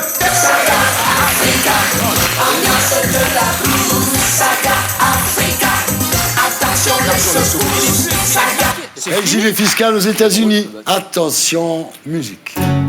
Florent Pagny. La liberté de penser. Au Portugal. Patagonie, puis Portugal. Musique. Patricia Cass. Oh, Ah ouais, bien. Moi, il me parle d'aventure. Et quand elle brille dans ses yeux, je pourrais y passer la nuit. Il parle d'amour. il est en train de danser sur Patricia Vous êtes sûr Cass. qu'elle est pas en C'est la France fin du monde pour lui. Mais Il elle danse habite sur où Patricia Cass. Elle vit où, Patricia Cass? Où qu'elle habite, Alors, Patricia Cass, en Allemagne. Suisse. Ah, Allemagne. Attention, musique. Alain Delon. Oui, parce que Dalida, elle est morte concrètement. Mais non, écoute, il est en France. Il habite en France. Non, Delon, il est en Suisse, France, non Delon. L'exilé fiscal en Suisse. Non, il est aussi en Il est en France. Suisse. Mais il est rentré. Attention, c'est le Super Banco.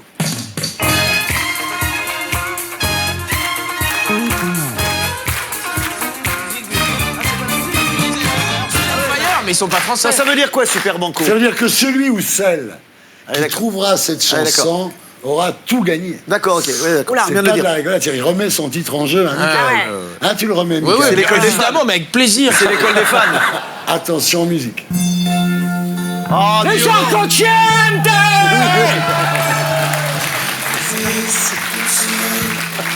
D'amour et pour jamais. C'est un rêve qui est super belle, je dors plus la nuit. Il y a un moment, il faut quand même rendre à Laurent ce qui est talent. Là, que Laurent vient de faire la célébration. Eh oui. Eh, viens ici, connard. Viens ici, amenez-le-moi, là. Je sais pas faire ça. Eh, tu vas le faire, maintenant. Attention. Musique.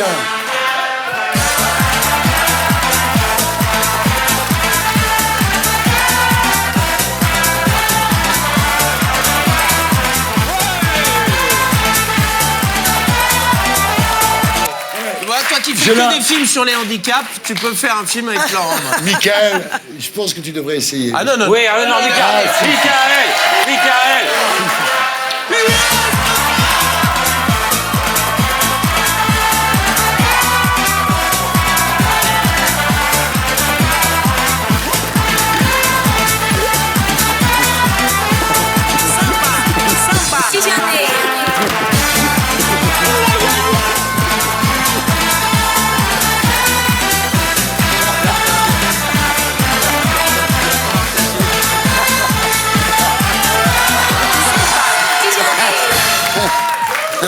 Je sais pas si j'ai encore l'âge de faire tes émissions.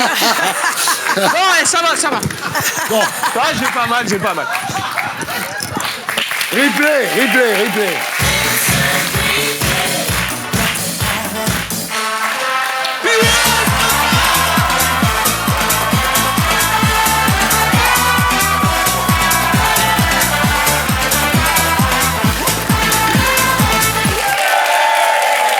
Bah, ils sont contents.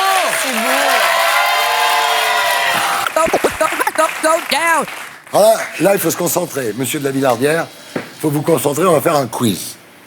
Tout le monde joue. C'est un quiz qui s'appelle « C'était pas gagné ». Jingle. Mais qu'est-ce qu'elle a, ma gueule? Alors, vous devez reconnaître qui est sur la photo. Oula. On commence. Laurent. Ruquier. Ah, bravo. On dirait Henri Tizot. Mais c'est Laurent Ruquier.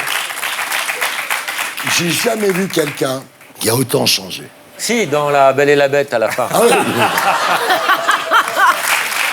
Attention, numéro 2. Bernard? C'est toi, Thierry. Ouais, c'est toi. Ça alors.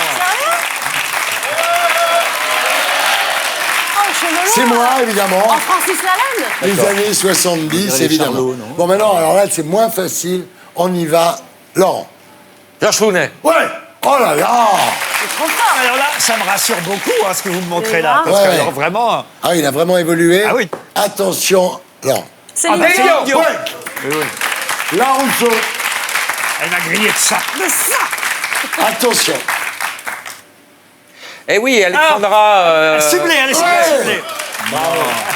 Bon, vous comptez les points en régie, hein. On rigole pas, là. C'est bagarré, là. Attention.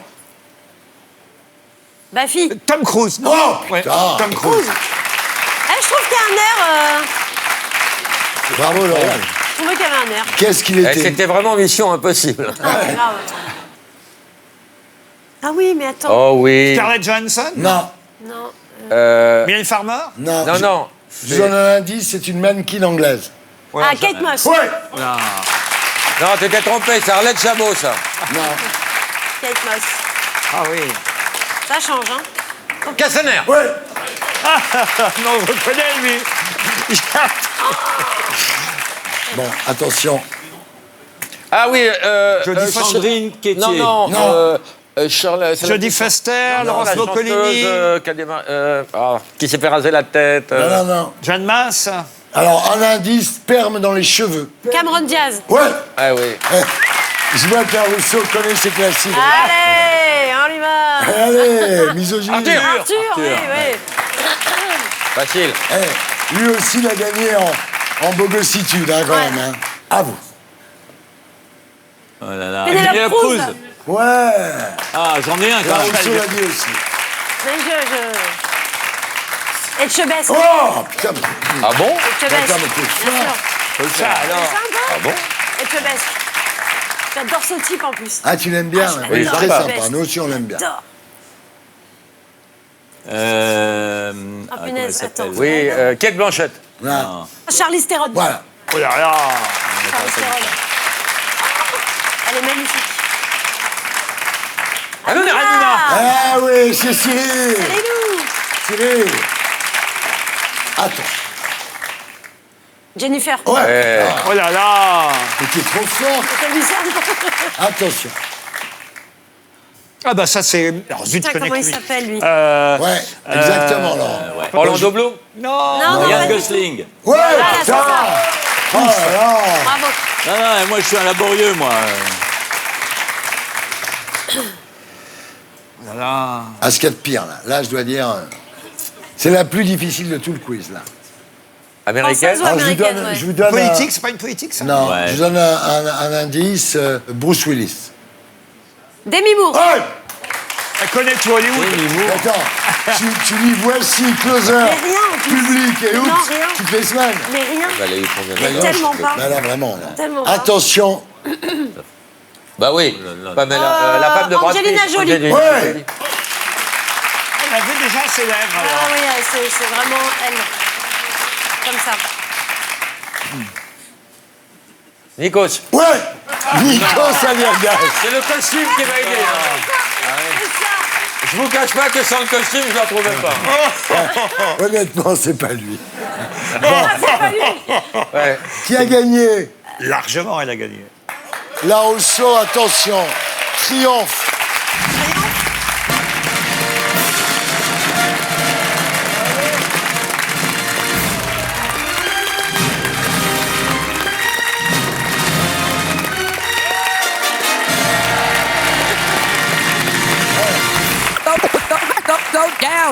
Chaim, bonsoir. Bonsoir.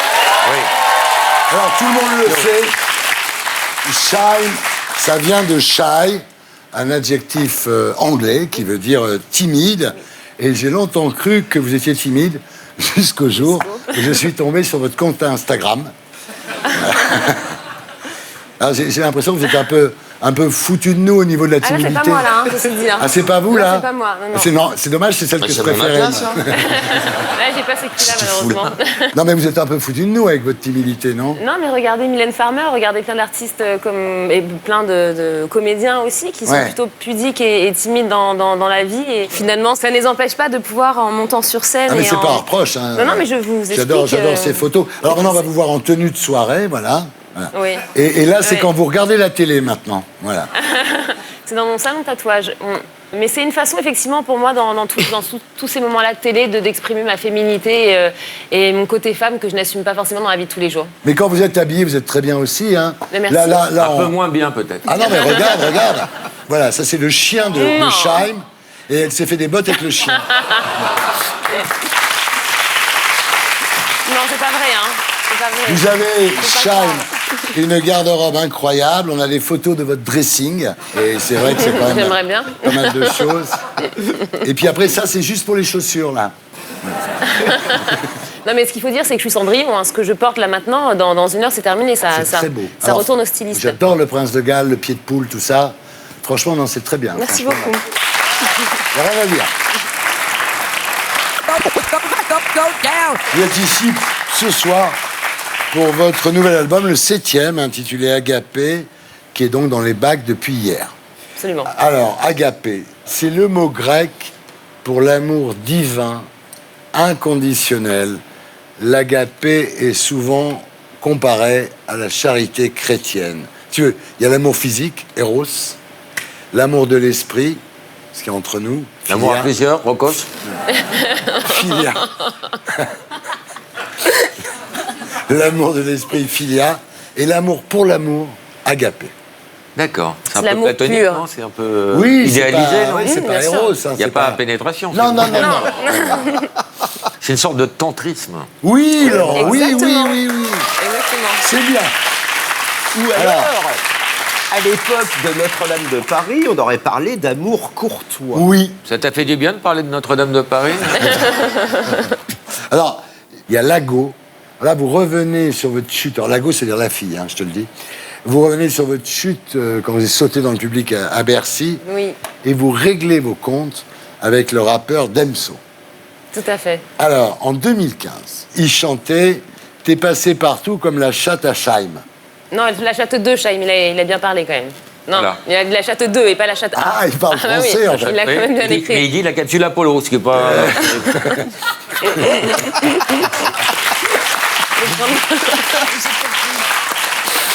T'es passé partout comme la chatte à Scheim. Je sais pas si c'est vrai, mais je la baiserai au calme. Alors, vous avez répondu. Ah là là, tu veux mon cul? Va faire la queue derrière Damso. Voilà. Mais il fallait répondre finalement sur le Mais j'aime moment. ça.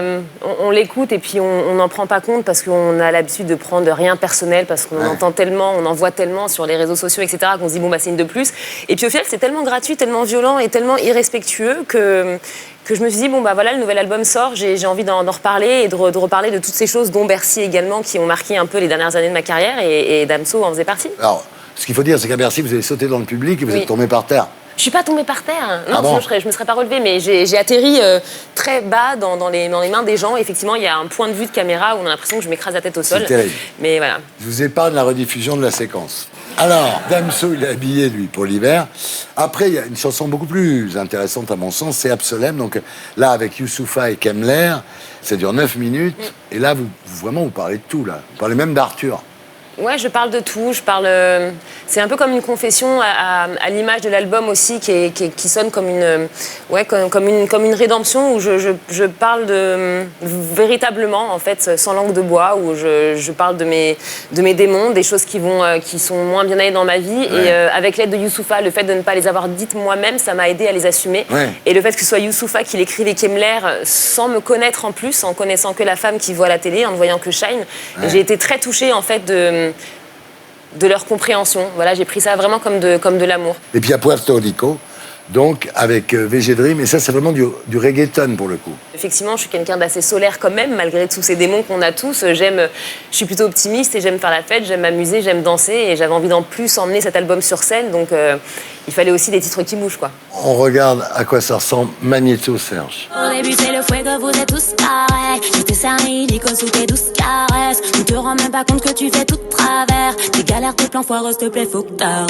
Je te mets la bague au doigt, on se casse au soleil. Y'aura que toi et moi, t'en fais pas pour l'oseille. Jamais je te ferai du mal, bébé, je t'aime trop pour ça. Je couvrirai d'amour et tire-toi de là. L'autre jour j'ai vu des dingueries dans ta story.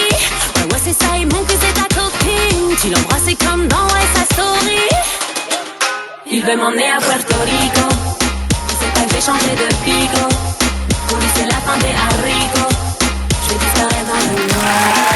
Pas mal. Ça, vous n'êtes pas à l'abri que ça soit un tube de l'été. Mais on croise les doigts, Thierry, j'espère. Ah ouais. Ça fait penser un peu aux vacances, un peu aux... Mais c'est le but. Il faudra prendre la Corée et la refaire au camping. Ouais. En tous les cas, vous avez pris des risques, hein.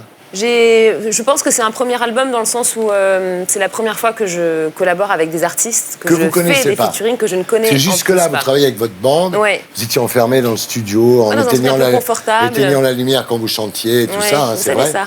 Et là, d'un seul coup, vous êtes sorti de votre zone de confort, des gens que vous avez découverts pour la fabrication de ce disque. Absolument. Et ça m'a bouleversée au départ parce que j'étais, encore une fois, cette réserve et cette timidité, malgré tout, qui était encore très prenante. Il a fallu que je casse un peu tout ça et que je me Ça fasse va un peu mieux, violence. question timidité, vous allez mieux là. Ça va mieux, bien sûr, mais je crois que... Je le vois, moi, parce que chaque fois qu'on se rencontre, ça va mieux. C'est vrai. C'est vrai. C'est vrai.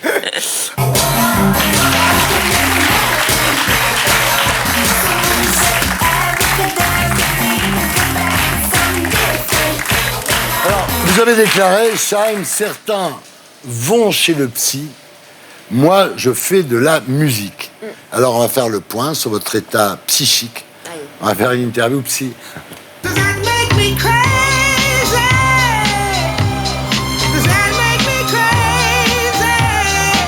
Est-ce que vous êtes mytho? Oui, comme tout le monde. Mais pas beaucoup. Est-ce que vous êtes mégalo? Non, pas tellement. Vous êtes parano? Non. C'est pas bien d'être parano. Hein. Là, C'est pour moi que tu as dit ça? En même temps, tu sais quoi? Les paranos aussi ont des ennemis. Est-ce que vous êtes schizo? Non, c'est pas de la schizophrénie à Il y l'état pur, mais... a quand même Tamara et Chaim, quand même. C'est une forme de schizophrénie, quand même. Non, mais je sais, je suis plusieurs femmes et effectivement j'ai eu besoin de ce personnage de Chaim un peu poussé à l'extrême pour avoir le courage d'exister, de monter sur scène et d'être exubérante et de m'éloigner de la nana que j'étais dans la vie de tous les jours. Mais après c'est pas de la schizophrénie complète, c'est peut-être un dédoublement de personnalité un léger. peu quand même, hystéro. Ah, je peux. Ah ouais. Ouais, jeune, je l'étais fortement, c'était terrible, ouais. Ça se traduisait comment? Vous voulez pas voir ça? Non, c'était... Elle vomissait du verre et sa tête tournait à 360. Non, c'était physique, c'était surtout dans mes relations amoureuses. Maintenant, non, mais quand j'étais jeune, Maintenant, j'étais c'est assez calme. incontrôlable. Ouais. Vous avez vu que je vous parle pas du joueur de tennis, là? Merci, c'était presque bien. J'en parle pas. J'en ai eu marre à un moment. Je dis, c'est chiant. Nympho, vous êtes nympho? Un peu comme... Enfin, normal, non? Comme tout le monde. Vous êtes maso? Oui, mais... Vous aimez bien qu'on vous fasse mal? J'aime bien me faire mal, moi. Ah oui, un vous. masochisme qui est Automaso. auto-centré. Ouais. Automaso, ce et n'est plus, pas le crocodile sur les tétons. Tu démarres avec la batterie. Ouais. Non, Ça fait mal. justement, c'est plus mental, enfin psychologiquement que physiquement. Est-ce que vous êtes homo? Je suis curieuse, Mais pas... mais j'adore les hommes. Ouais, voilà. Donc je ne Vous suis pas... préférez les hommes à choisir. Oui. Sur une île déserte, portez avec un mec. Ouais. Est-ce que vous êtes exhibo? Non. Ah, on va revoir les photos. J'avoue. Non, mais exhibe sur Instagram, c'est pas pareil. Je ne demande pas si vous êtes damso. Mais pourtant, je suis Damso parce que je trouve qu'il a un talent fou. Ah, vous êtes et- damso, mais bon. Ouais. Ouais, non, mais j'ai trouvé ça dommage qu'il me cible sur cette punchline, mais il a un talent fou, ouais. Vous êtes chamallow? Non, Vous n'êtes pas... plutôt l'inverse même.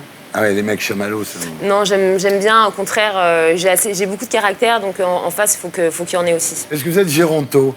Qu'est-ce que c'est tous ces mots, Thierry, que vous Géronto, m'apprenez c'est les filles qui aiment les vieux. Par exemple, comme l'épouse de Je Philippe connais Manœuvre. Candice, en plus que j'adore, qui est une délicieuse femme, et je l'embrasse et elle nous regarde. J'aime bien tout, mais ça me dérange pas, la différence d'âge. Moi, j'ai besoin de me sentir en sécurité, j'ai besoin qu'on me tienne, voilà. Ah, mais alors d'accord, alors vous êtes géronto, si c'est ça. Ok. Donc, J'aimerais bien être avec un mec qui a des réductions dans le train, par exemple. Voilà, ça dépend du coup où on va, en fait, c'est pour ça. Et maintenant, c'est l'heure des infos de Viso.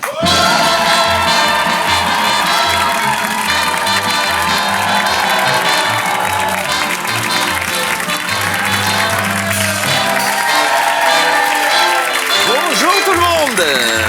Comment ça va? Bien et vous, Charlie Chaud? Jingle.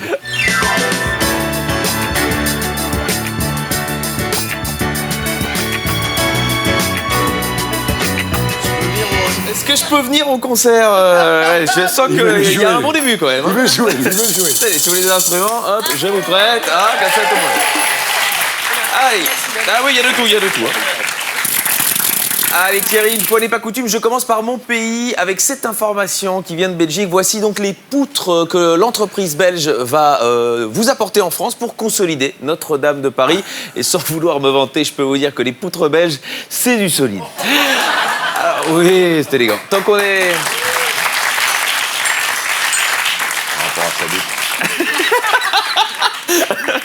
Oui, c'était ça.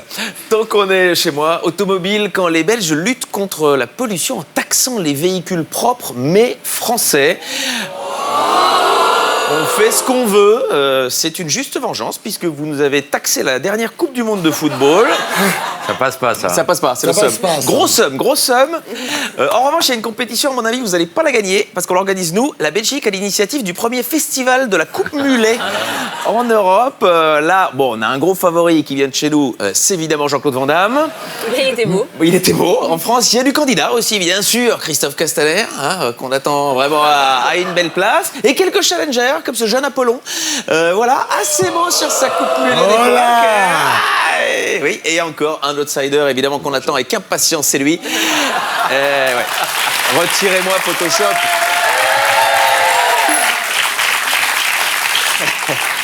Bienvenue dans le chapitre Belgique avec cette dernière information. À Bruxelles, le pipi du Manneken Pis sera enfin recyclé. Manneken Pis qui a ses fans, notamment en France, avec le cardinal Barbarin. Mais prêtres aussi, ils veulent tous des bénitiers du même modèle.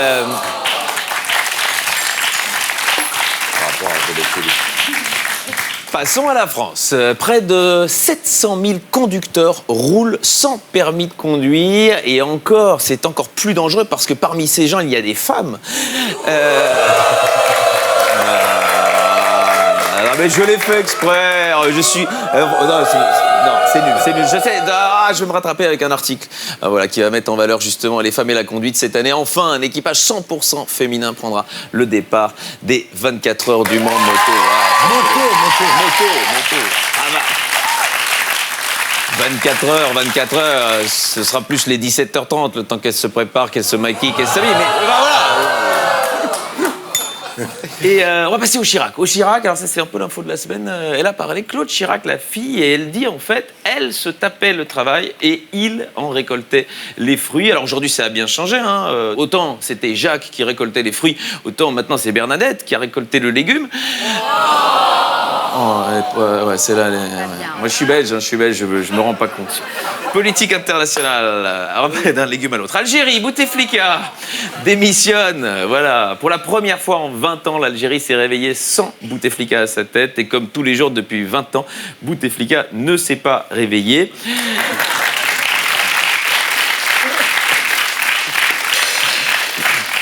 Passons aux États-Unis. Elle est noire, homosexuelle, mère de famille. Lori Lightfoot est la nouvelle maire de Chicago. Eh bien, je peux clairement vous l'annoncer, il n'y aura pas de jumelage entre Chicago et Béziers cette année. Pologne, des prêtres brûlent des livres, des sagas Harry Potter et Twilight. Alors, je ne comprends pas cette haine contre Harry Potter. Un jeune qui joue avec sa baguette magique, ça devrait plaire aux prêtres. Allez, j'ai une petite page médecine pour vous, Michel.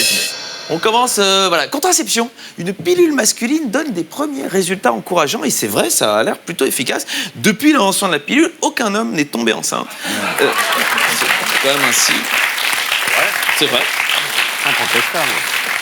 Autre expérience, on a appris l'existence cette semaine, la NASA recherche des volontaires pour 16 500 €.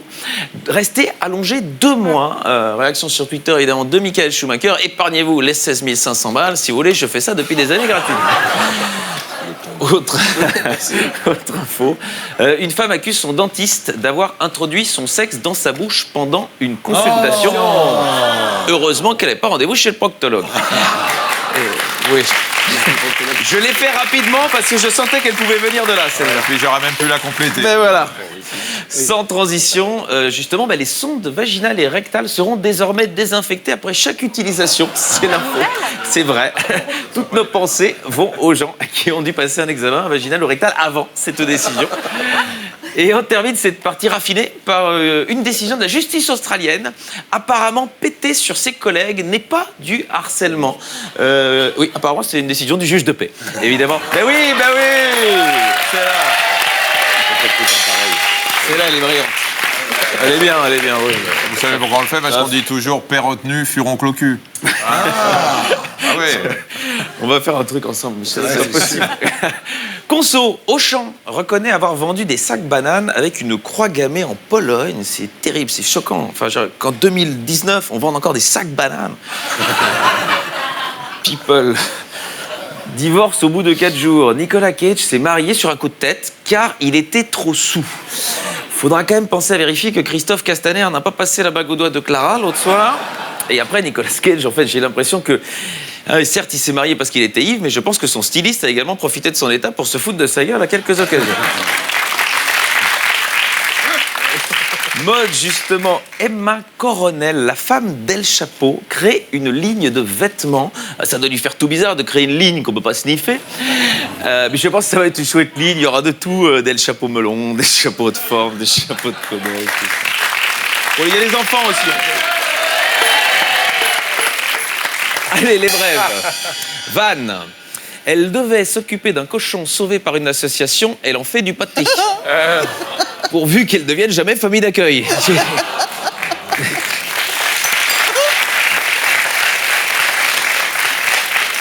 En Normandie, surpris en train d'abuser d'un mouton. Il est condamné à 300 €. Voilà quelqu'un qui n'avait pas compris le principe du jeu saute-mouton. Il faut sauter au-dessus, pas dedans, évidemment. Un malentendu sur une histoire de petite bite finit en bagarre générale. Alors, vous pensez qu'il y a une faute d'orthographe? Eh bien, non. Évidemment, ça vous arriverait pas, mais en fait, c'est vraiment arrivé. C'est une voiture qui n'arrivait pas à sortir de la place de parking et les gens ont voulu l'aider. Et le gars a dit, mais c'est à cause de la petite bite. Donc, ils l'ont pris pour eux à cause de l'alcool et ils ont pété la gueule. Véridique. Véridique. Ça l'a valu un tweet de Christian Quesada qui nous dit, moi aussi, tout le monde m'emmerde pour une histoire de petite bite. Allez, l'artiste de la semaine. Chaque semaine, je propose une visite. Et ben, comme Lara est là, je l'emmène à Bruxelles, je la réemmène à Bruxelles. Un artiste belge, je ne sais pas si vous le connaissez, Pascal Bernier. Il est né en 1960 et son œuvre relève à la fois de la nature morte, de l'art mortuaire et de la taxidermie. Alors évidemment, faites bien la différence entre un taxidermiste et un zoophile. Taxidermiste, il prend un animal, il le bourre de paille. Le zoophile, il prend l'animal, il le bourre. Voilà, c'est voilà. Et il l'a fait avec plein d'animaux. C'est assez marrant. Voilà, ici, on a un groupe d'animaux qui revient sans doute d'une manif gilet jaune. Et quelques autres exemples, c'est assez mignon. Tout le monde se rappelle de Bibi Phoque, et ben c'est Bobo Phoque, celui-ci. Oui, des enfants qui regardent, je fais tant de petites blagues. Autre animal, voilà, Bambidi. C'est un mélange entre Bambi et Lady Di. Très bien. Puis il y a le côté Pampan qui est assez amusant. Voilà, c'est un lapin qui a pris un coup, le fameux coup du lapin. Oui, il y a plein de blagues pour les enfants. Autre animal, le poussin, voilà, qui se débrouille comme il peut depuis qu'on a annulé la vente de hijab chez Decathlon. Et ici, l'artiste avec une de ses créations. Apparemment, il a pris l'expression « balance ton porc au pied de la lettre » et le porc se remet.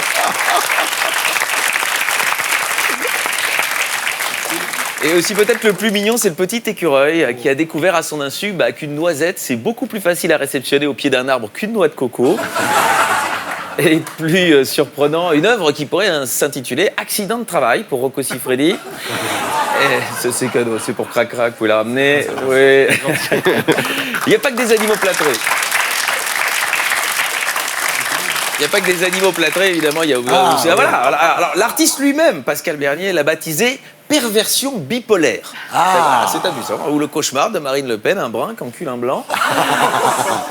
Alors, il n'y a pas que des animaux dans l'œuvre de Bernier, mais il y a une passion pour la mort qui suit toute son œuvre. Prenez ça. Il a la pêche pour 93 ans, Valéry Giscard d'Estaing. Très intéressante aussi cette œuvre parce qu'on découvre enfin ce qui se cache dans le cerveau du créateur de Dizigual. C'est là, c'est pour Jean-Paul. C'est pour Jean-Paul, c'est là. Où ici, enfin, on a retrouvé les 2 premiers candidats de Fort Boyard restés coincés dans une épreuve pas évidente à l'époque. Alors que je vous dis qu'il est angoissé par la mort, il y a une installation sympa qui s'appelle Funeral Tech. Dans chacune des petites sépultures repose un appareil mobile, un smartphone. Si on va de plus près, on regarde la dernière merveille d'Apple. Là, il tombe, une tombe connectée, sans doute qui calcule le nombre d'asticots, les cercueils voisins. Et il n'y a pas que la technologie. Regardez ici comme elle est mignonne, la future tombe de Patrick Sébastien, parce que qu'est-ce qu'on est serré au fond de cette boîte. Bravo. Terminons par un dessin de Pascal Bernier qui prouve que c'est un vrai artiste contemporain puisqu'il n'est pas contre l'idée d'enculer des mouches. Allez donc le voir à l'atelier 34-0 à Bruxelles. Bravo Miso. Bravo.